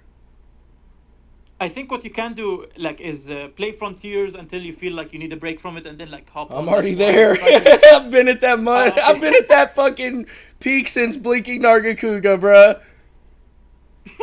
You're like, oh man, I'm gonna need this break, bro. This guy, bro. Like, Too much. bro, I've done so many fucking attempts on Blinking Nargacuga, bro. Bro, it's harder than Elden Ring level 1. Oh wow. And Alright. I beat Elden Ring level 1, bro. I have the full video on my Oh, fucking you're a channel. masochist. Like, bro, it's You're a fucking ma- way harder than Elden Ring level 1. Just that one fight alone is harder than the entirety of that challenge playthrough. Yeah. Frontiers interesting is like Frontiers. Difficulty is very interesting. Not Frontiers interesting. What the fuck? I'm also skipping words. I'm skipping brain cells. But, I'm not gonna spoil New Udra for you, but again, he had like a new mechanic that was rocking my shit, and I was like, okay, why does this prove to me that I can trust the title updates? And so, the thing that is a make or break right now is not for me, right? For me, why is this going smoothly? But I, as a human, must look out for my fellow humans and go for the PC optimization.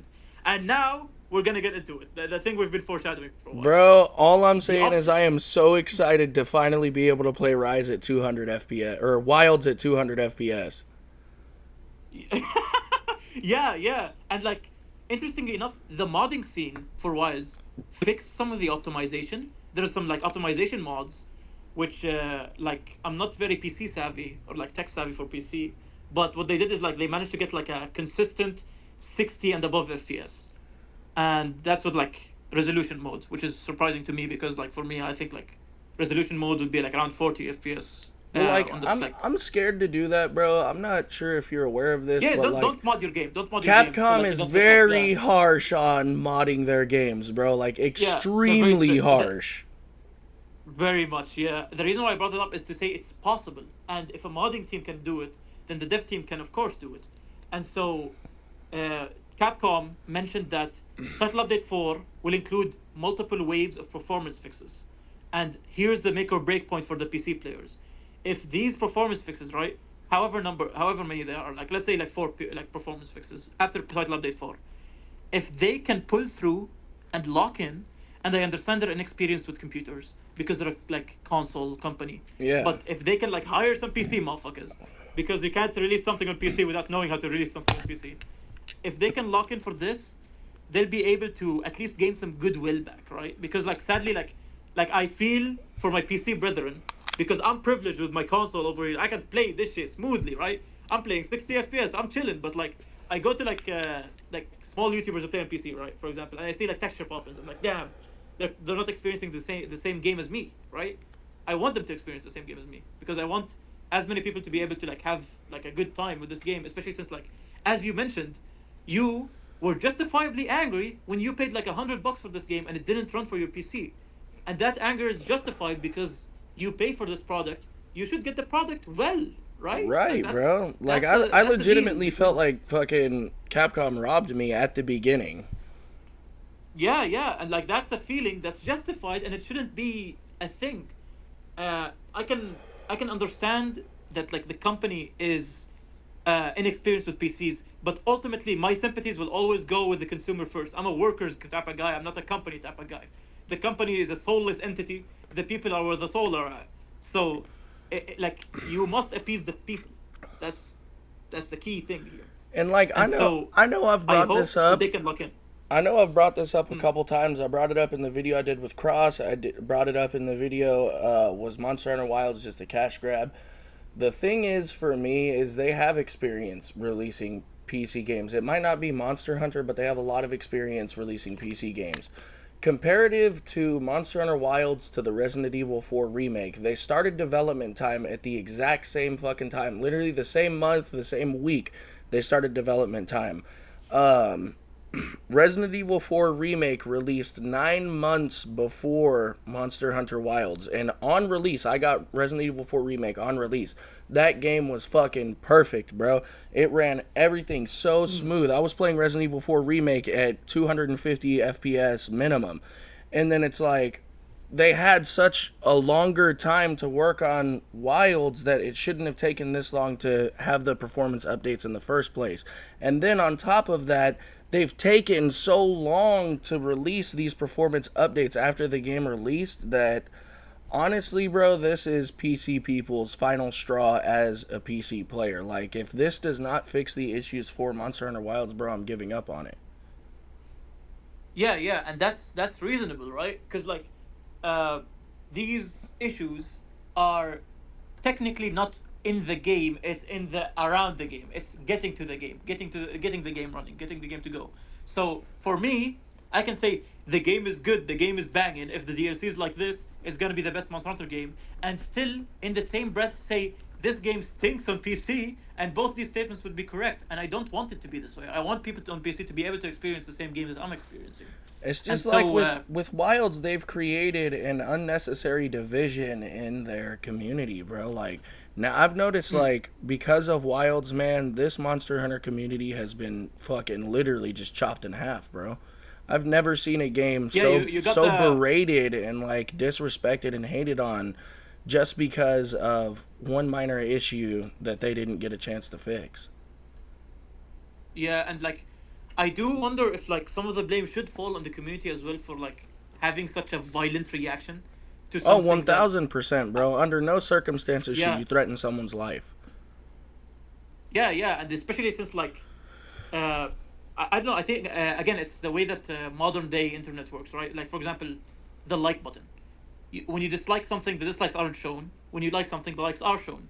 So eventually, when you get to something you dislike, you can't just leave a dislike and then move away from the video. You have to comment, you have to engage, and that boosts the negative content that made you feel negative.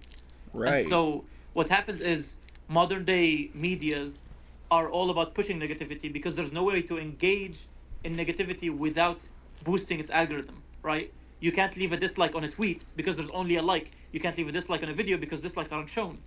And because companies did this, now everybody wants to be inflammatory. Everybody wants to say this is the worst thing ever. Everybody wants to say you should be angry, you should be something, you should be that, you should be this. Because It made people it have forces them to voice an opinion that doesn't need to be said because most of the time it's too harsh. yeah, and it's because of engagement. Because the harshest opinions are always the most engaging. Because people who disagree with you can't just dislike and leave. They have to give you a comment. They have to boost you in the algorithm. And so Right. positive voices get drowned out by the negative voices. And then that And also so creates fire in between comments, and more people are hating, and then this person's wrong and exactly, that and person's more boosting to the correct. algorithm because of that. Yeah. It's not a good So business like model, bro. it's not a good business model, but it's a good money making model. We in a capitalistic world, they're gonna make us do a little dance for them, make some money off of us. But Yep, like the clowns have to dance for their king. yeah, and so this has made people angrier. And so when Wiles has a mistake that should be confronted with professional critique and like you condemn them, you be like, oh, you need to release this better. You need to lock in. You need to hire these, hire that. What ends up happening is instead of the anger being righteously targeted at the correct spaces, It's they end just up being thrown spiraling out of everywhere. control. Yeah, and like thrown at each other in the community, thrown at devs that had nothing to do with it. If you look at Ryozo, the creator of like he's I think the head of Monster Hunter right now, he had like the showcase of Omega, and at the end of it, when he showcased the Gogmazios teaser, he said, "Please bear with us," instead of saying "Thank you for watching," and that's Yeah, like what is bro, I saw heartbreaking. that too, That's man. It was like, whoa. It it's made me like step damn, back like when he said that, bro, because I'm so used to seeing him being like such a friendly fucking person, him being so happy. Like he was very yeah, timid talking about this update. yeah, and it's like damn, we really can't win in this because if we voice our complaints, the people who are like threatening life will think we're on their side, and if we're like, guys, please calm down, the people who hate the game will be like, oh, so you're a shill for Capcom because you're defending them, and it's like, no, it's not this. Let's not be like this, Like please. it's not that But like, deep. yeah, it's like, yes, this is tough. I don't think people should fear for their lives over this, Like bro. literally Come over a on. fucking video game, bro. Like come on, y'all. Yeah. Like as a And like community, let's just say this right here. As a community, we need to chill the fuck out and we need to take a step back. yeah, and it's like as like a professional world-born grazer, I'm kind of like embarrassed that it's my part of the community. It's the world fans that are like the most active here. They're the ones who had the blood feud with Rise. They're the ones who are hating all over the world, like Wild's like game. And I'm like, shit, these are my people and they're acting like this. What the fuck, man? Like I don't feel like we're part of the same community. Like if that makes sense. Cause Yeah, and like so like you're on the side that's for praising world, and it's like a 90-10 ratio, bro. Like most of the world people are very volatile and like gatekeeping. yeah, it's very like it's almost like world fans. We have this sense of like, oh, you owe us. Like this is our game, and you owe us because we made you popular, right? World boosted Monster Hunter into like the stratosphere, as you mentioned before. World made the game mainstream, and so maybe like world players maybe have a false sense of pride that like is connected to this that may play into this idea that like world is the best, right? But like I don't want to do too much conjecture, right? I don't want to like assume the worst of people because then I start participating Right. in this like yeah, I'll become a participant in this negative cycle, right? Because if I start assuming the worst, I'll become part of it, and so that's why I have like this. I wanna always give benefit of the doubt, right? I don't want to like slip into that mentality of like being constantly on the defense, constantly angry. Yeah, I completely understand that, bro, for real, man.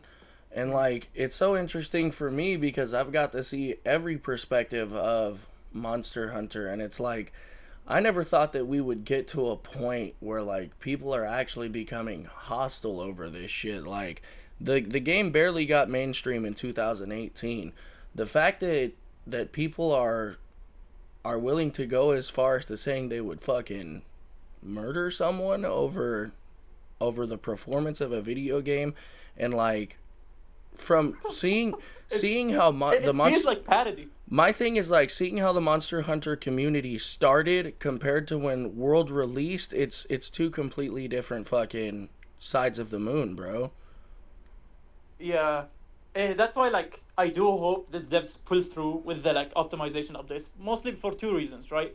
The first is for the PC people that like will get the experience that like every other like console player is getting, and because it will finally stop giving an edge for the people who just want to hate to use, because a lot of the people who like do act volatile, do act violent, they always lay back on the justification of, oh, it's the optimization issues. Stop justifying this. Stop justifying all that. Stop doing this, and that.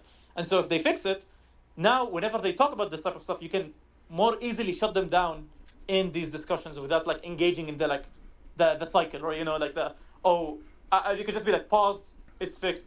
So it is what it is, bro. All's well that ends well, bro. For real, and I'm hoping with this video, bro, that it's gonna open a lot of people's eyes, man. Like for real, bro. Ultimately, like self-reflection is a tough thing, but like the more people can do it, I think the more positive our like environment will be. Hell yeah, dude, 100%. 100%. Was there any other thing we wanted to discuss, or? Oh yeah, let's throw in a little bonus thing before we finish this off, because we've been like yapping for a while. I'm a professional yapper, bro. You already know. I felt that, bro. This is a podcast. This would be a dope ass podcast, homie. Come on, bro. Yeah, for sure, bro.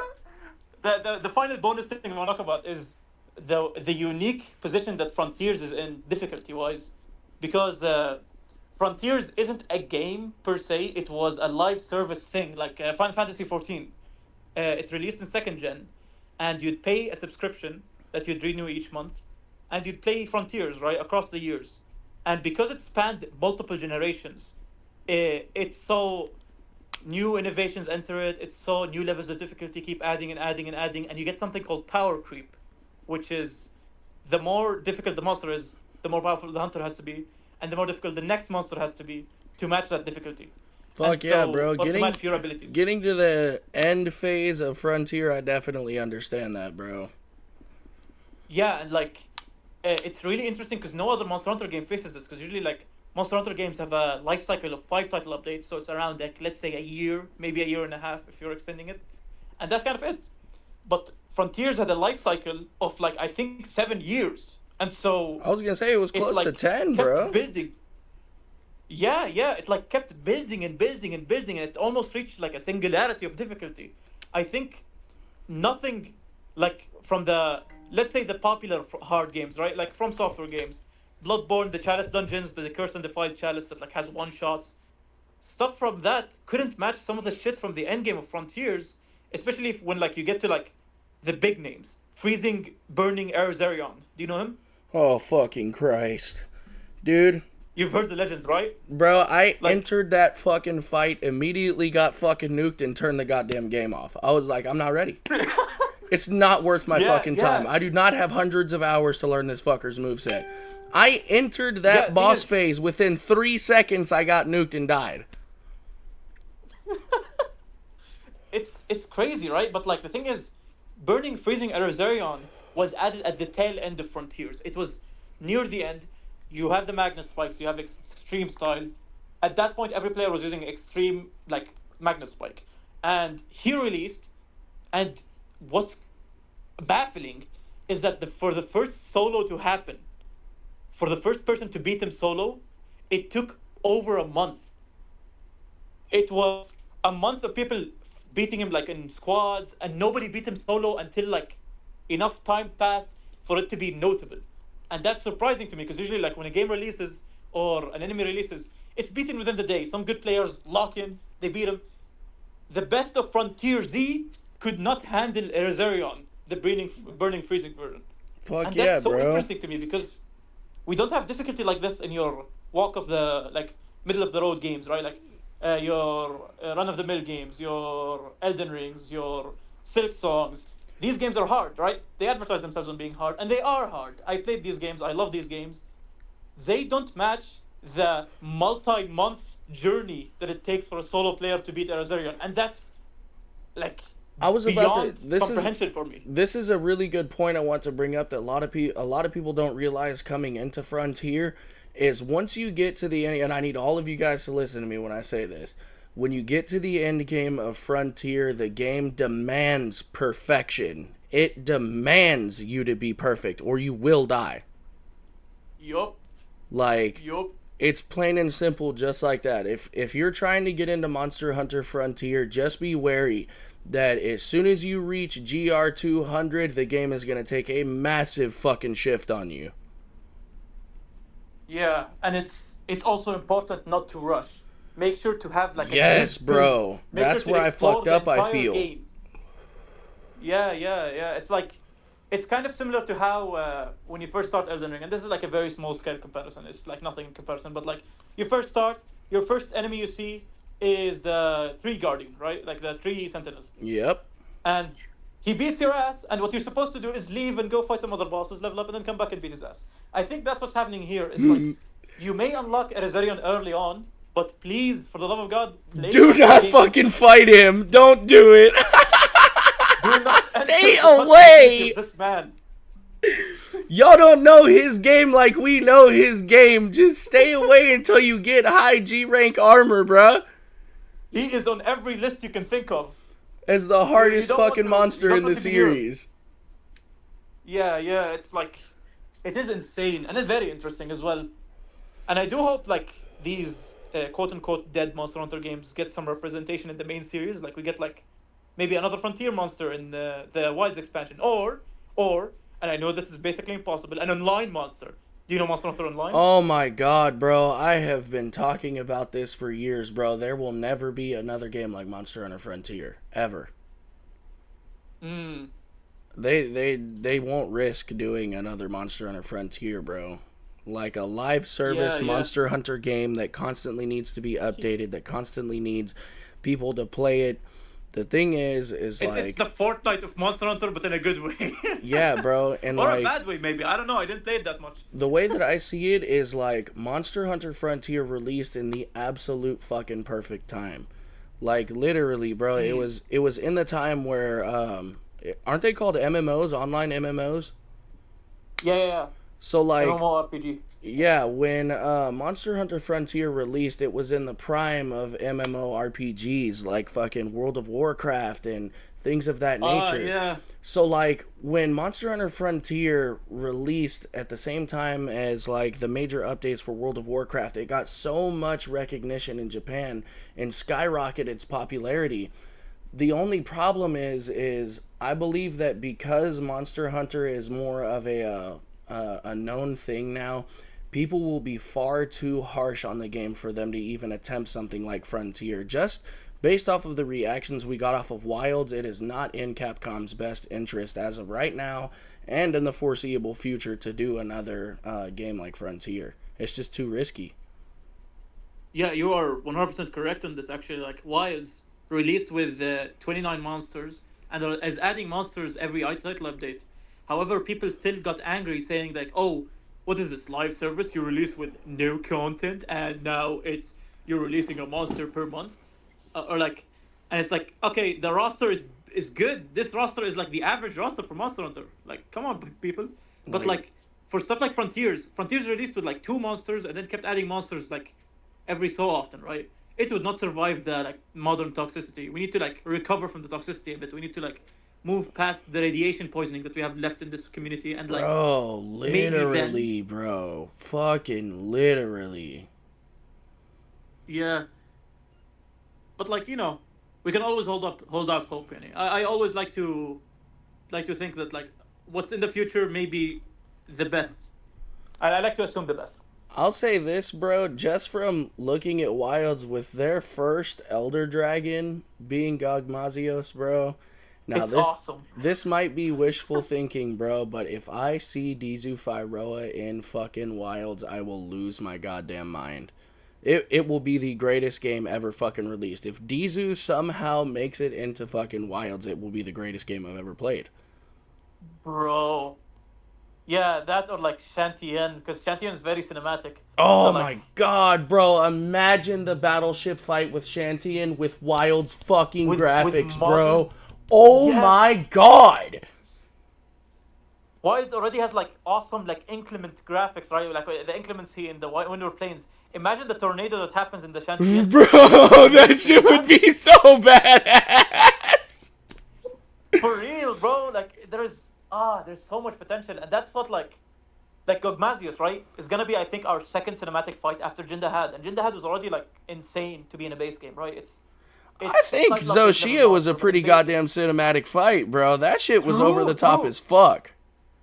I still remember that final phase, like all the red lightning flying everywhere. Yes, I'm bro. looking at this and I'm thinking, this is the next gen Monster Hunter, and like the possibilities for artistic expression is incredible.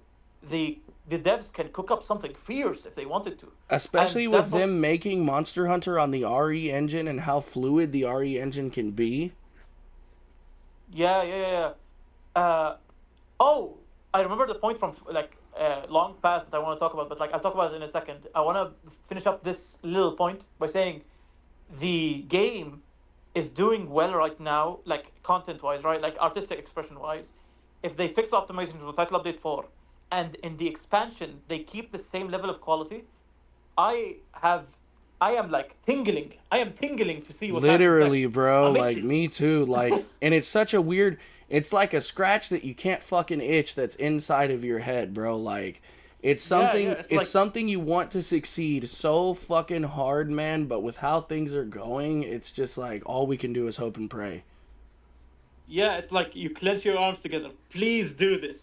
And I know, right? I know from my position, it's kind of odd because I'm unaffected, right? Like if the title update 4 comes out and like it finishes the waves, like by January or February, they finish the like optimization waves, and it's still not fully fixed. Technically, I still get to enjoy my time, but I just want more people to enjoy their time. I want the like PC motherfuckers to be able to lock in as well. So it's oh man, if they pull it off, bro, if they pull it off, it's gonna be worth celebrating. Hell yeah, it is, bro. Like I've said this in the past, bro.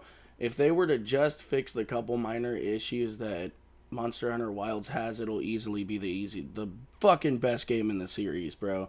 Cause like Yeah, like the combat, it's like already close to the throning world for me. Like that's like what surprised me. But yeah, go on. the thing is like they have the combat down, they got the fluidity down, they have the monster mechanics down, they have how your Yeah. hunter interacts with said monster mechanics down. The only thing they have to do is show up on this next update, bro, and I can guarantee Yes. you that people's minds are gonna change. Yeah, they need to show out. Like honestly, like I think as of recent, didn't the like reviews go to mixed? It's from like overly negative to mixed now Yeah, for bro. Steam reviews. It's because they Yeah, like released a very small. Well, I wouldn't even say it was like a small update because it really did help the optimization with the game a lot. It was right, I I think believe. that in combination with the like insane Omega fight, it kept drawing people more and Yeah, more bro. in. I was gonna say I And think it so was either right before Omega or right after Omega. They released a patch for PC that let the game be able to run past 60 FPS smoothly. That update mhm. right there, along with the Savage Omega, completely restored my hope for Wilds. Like, I'm so excited to see what this future holds for the game. But like I said, if this optimization update doesn't fix anything, bro, I'm gonna drop the game. Yeah, that is reasonable, yes. And Cause like, so that's the thing. That's why that's what's so interesting about the situation. I'm of two minds, right? Like not just me, every console player is facing this like dilemma where our experience is not affected by this issue, right? And so if you look at the reviews on console, you see Wise right now is sitting at like 4.15 out of 5, which is a very good like review. And you look at the PC reviews, and it's mixed right now. And so it's two different experiences happening at once. And I don't know what is the best way to go about good faith critique, right? My idea was that, oh, I'm just going to critique the game, but is it really good faith if I don't mention the optimization? Because Right, that's bro. also a big aspect in some of the community's experience. So at the same time, it's not an aspect in a lot of the community's other experiences. It's very odd. It's an odd situation we're in. I'm super excited to see what Wilds can come up with, because they have so much potential in this game, bro, and I don't want to see it Yeah, be wasted. Like, that's my yeah, biggest most thing, bro. I definitely. just don't want to see the potential of Wilds be wasted just because they're getting so much hate, bro. Because the fact that they canceled that fucking, I guess it would be, That was worrying. Yeah, yeah, bro. Like that made me super fucking worried that they were just gonna drop the game entirely, because the game Monster Hunter dude, I was Wilds literally wasn't gonna say worth what that. they were getting. Yeah, bro, that was my biggest worry, and it's still my biggest worry until we get this update, right? Like, I don't know how many waves of optimization updates there's gonna be, but my fear is that the devs might be disheartened enough to just give up and not fix the optimization, and that's the worst case scenario. Fuck Like, yeah, if bro. they tried and failed to fix the optimization, that'll be better. If they tried and succeeded, that'll be better. But them giving up because of the community is the worst case scenario, and I don't want that to happen. And What I that want to see is that's either what a brings me message to what I from was the talking about earlier, bro. Is it's like they yeah. just waited far too fucking long to release this optimization update, man. They just waited way And too I do long, wonder. bro. Yeah, yeah. Oh, yeah. That's gonna play into the point that I wanted to bring up, which is, remember when I said like, oh, there's a point from a bit back that I want to bring up. Yeah. You mentioned Resident Evil and how it's well optimized, and I think a correct way to put it is not that the devs are inexperienced with optimizing for PC. It's that the devs are inexperienced with the scale of wilds for optimization on PC, Yeah, because bro. the There way you that go. wilds works. Yeah, yeah, yeah. That's the correct statement. So that this is the correction of my last statement of the like inexperience. It's that wilds, and you may have noticed this when you're playing the game. Turf wars happen across the map. The things are being rendered, like the events of the game are being rendered even outside of your point of view, right? So the little critters, the endemic life, the organisms, the people of Kunafa in the Windward Plains, they walk out and get water from the river. The Woodwoods go out and fish in the Scarlet Forest. There's so many simulations happening at once in each of the maps, That it and that's clutters the something the devs couldn't system. handle. Yeah, yeah, yeah, that's something the devs couldn't handle yet. They are ambitious and innovative, and that may have bit them in the Bro, ass that was for such a PC. good way to put that. Like, yeah, Mm. bro, you're absolutely fucking right. Because the It's way the Icarus. way They that flew too close to the sun. the way that PCs do graphics is much different than what a console does. So like the way Mm. that a PC will load graphics is it has background mechanics that allow things to load in before your character looks at them. With consoles, most of the time things are only loaded in as you look at them through your character's perspective or your camera. With PCs, they're constantly loading every single thing that the game has to offer. And I think you're absolutely fucking right, bro. It just caused too much clutter and they didn't know how to handle it. Yeah, yeah. And the thing is, right? The I do wonder how close does a PC need to be in strength to a PS5 for it to be able to run Wilds? Like, is the port of the PC the issue, or is it that the PCs themselves are too weak to handle it? Like I noticed a lot of people say, "Oh, I'm running on like maybe 4-year-old hardware," and I'm thinking the PS5 is right now 5 years old. So technically, if it can run on a PS5, it should be able to run on PC. So is it that the like port PCs were not optimized compared to a PS5, or is it that they can't account for the variety of PC builds because PC is a very malleable device? So maybe they optimized it for one set of PC builds and didn't optimize it for another, and that's why you find people that are saying, "Oh, the game runs fine for me," and you find others of Golly. similar builds that say it sucks. So I'm looking at the spec requirements for Wilds. You need a 64-bit Windows 10 bare minimum with at the very least an Intel Core i5 10040. You need 16 gigabytes of RAM. That's the big one right there, bro, is 16 gigabytes of RAM. Most people only have 8 gigabytes of RAM. Yeah, that might be like playing into it, and I do wonder, like, uh, do the people who complain about optimization, is it individuals who pass the recommendations and still suffer, or is it people who are under the recommendations and feel like the recommendations are too steep, right? Well, Like, which camp is it speaking?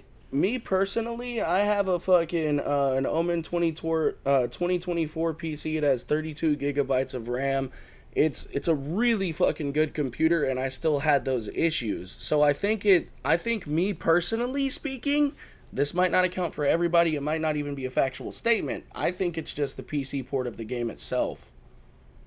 That's really interesting to me, right? Because it suggests that, like, maybe different teams worked on different ports. That's what I'm Because thinking if it's, too. yeah, because like it's well optimized for the PlayStation, right? The loading times are within the like 5 second margin, which is insane, right? Because the maps are humongous. And so I play these games, it's consistent frame rate. I'm like, okay, this is well done. And then PC people who may have devices that match the power of the PS5 still struggle.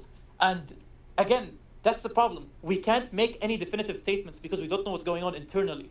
I think for now, it's best to watch and like observe and see what's going on with this upcoming title update, of course. Right. So we'll see how it goes, and hopefully the devs, when they release statements about the optimization next, maybe they can go a bit more in depth on how they developed it. But I'm not sure if that counts as like NDA, right? Like if they can even discuss it, or if it's like contractually, oh, we can't discuss how we optimize the game because then, but hubba, company speech. Well, I know that big I corporate know speech. that they don't want to do this because they've received so much backlash on Wilds already, but It could be that actually, yeah. the main thing that would help them like resolve most of this hate, why aren't they doing a dev talk explaining how the game was made for PC? Mm. Like, Yeah, I do wonder if like, I do wonder what are the limits, what are the openings, like what exactly is available and unavailable for them. There's too many unknowns here for me to make any statements. That's why I'm kind of just, for now, I'm just spitballing, right? I'm like hypothesizing. None of my statements right now are of solid foundation, right? Again, Right. I'm a console player. I'm discussing something outside of my range with developers or even further outside my range. But it is like interesting to look at this and try to piece together what's going on. yeah, 100% definitely, bro, because like it's just for me, like I said, I have a 32 gigabyte RAM PC. Like there should be no reason that the game is running the way that it is with the bare minimum specs that they provided. Like I'm well over the bare minimum specs, like well fucking over, 3 times over, and the game is I wanna still ask, having issues. what do you have your graphics set at? I have my graphics set to medium. I I have, okay. So my brother, right? He's a PC player, and he mentioned one time that sometimes graphics being like graphics are more complex to finick with than he previously thought, right? So he thought like, okay, high would be more demanding, medium would be medium demanding, and low would be low demanding. That seems intuitive. That seems correct to me as a little inept guy who doesn't play on PC, right? So I talked to him about this, and he mentioned when he played Cyberpunk. Cyberpunk is another notorious game for its bad optimization, Woo, by the way. boy, that game had one of the worst releases in the history of gaming. Yeah, it was even broken on console, which is surprising because console is the easy thing to develop on. Right, it's the most optimized shit. Yeah, but like, interestingly, he said, "Oh, I noticed that some settings should be on low, some settings it's okay to be on high, and some settings are on medium, and sometimes it plays better when he has a variety of settings as compared to medium settings." And so, I want to extend my hand and help you, but I am so inexperienced. All I can say is maybe fanadila about it, yani. Like, see if you can like find any esoteric knowledge about the optimization. Like such a deep secret. How do you optimize this game? Right. At this point, bro, I just set the graphics to low and I've left it and it's been running fine. But you're missing out on the beautiful scenes. Yeah, I No! know, bro. Like, and that was one of the main topics that I had on Wilds as a cash grab is that I can't play the game on anything higher than low or medium without the game looking like absolute trash. Like, as my character is turning, like me just turning the camera, the FPS drops, textures in the background become pixelated. Like, you could visibly see things loading in the background that shouldn't be there. Oh man. Like, it's I not have very an well idea. optimized for PC, bro. Yeah. That's yeah. My brother did like talk about this a lot. He had like one day of finagling, and then it worked for him on release, and he was like, oh, and like he stopped messing with the settings, and then he played a bit, and then a crash happened, and then no crashes happened for like 3 months, and he What was the like fuck? vibing. And then Title Update 2 dropped, and then he had like 3 consecutive crashes, and then it never crashed again. And I was like, I think what I'm gonna do is like ask him exactly what the hell is going on, because his game is either extremely stable or not stable at all. But like when it is stable, it stays stable for months on end. And so like I've maybe I can never get you some heard tips from him, nothing bro. like that on PC, bro. Yeah, it's like it's odd. I have no experience, right? So like whenever I ask him, I'll ask him like what he has like settings on or stuff. Maybe I can help you out, you know. But Right.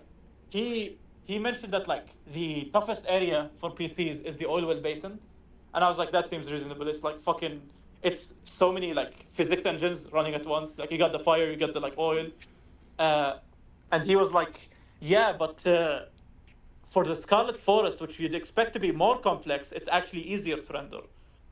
And that's the point where I stopped listening because I didn't understand what the fuck he was talking about. He was talking about like some internal parts. Like I'm gonna be honest with you, when he starts talking about the PC, I try my best. I want to be like, yeah, that's cool, but I'm sitting here like a caveman, and he's like a time traveler explaining like what a Dorito is, and I'm sitting here like, You're just oh, scratching your head like, what the fuck are you talking about, bruh? I'm like scratching my head. I'm holding my like weird wooden club in my hand. I'm like, Ooga, what the fuck Oh are you my talking about, god.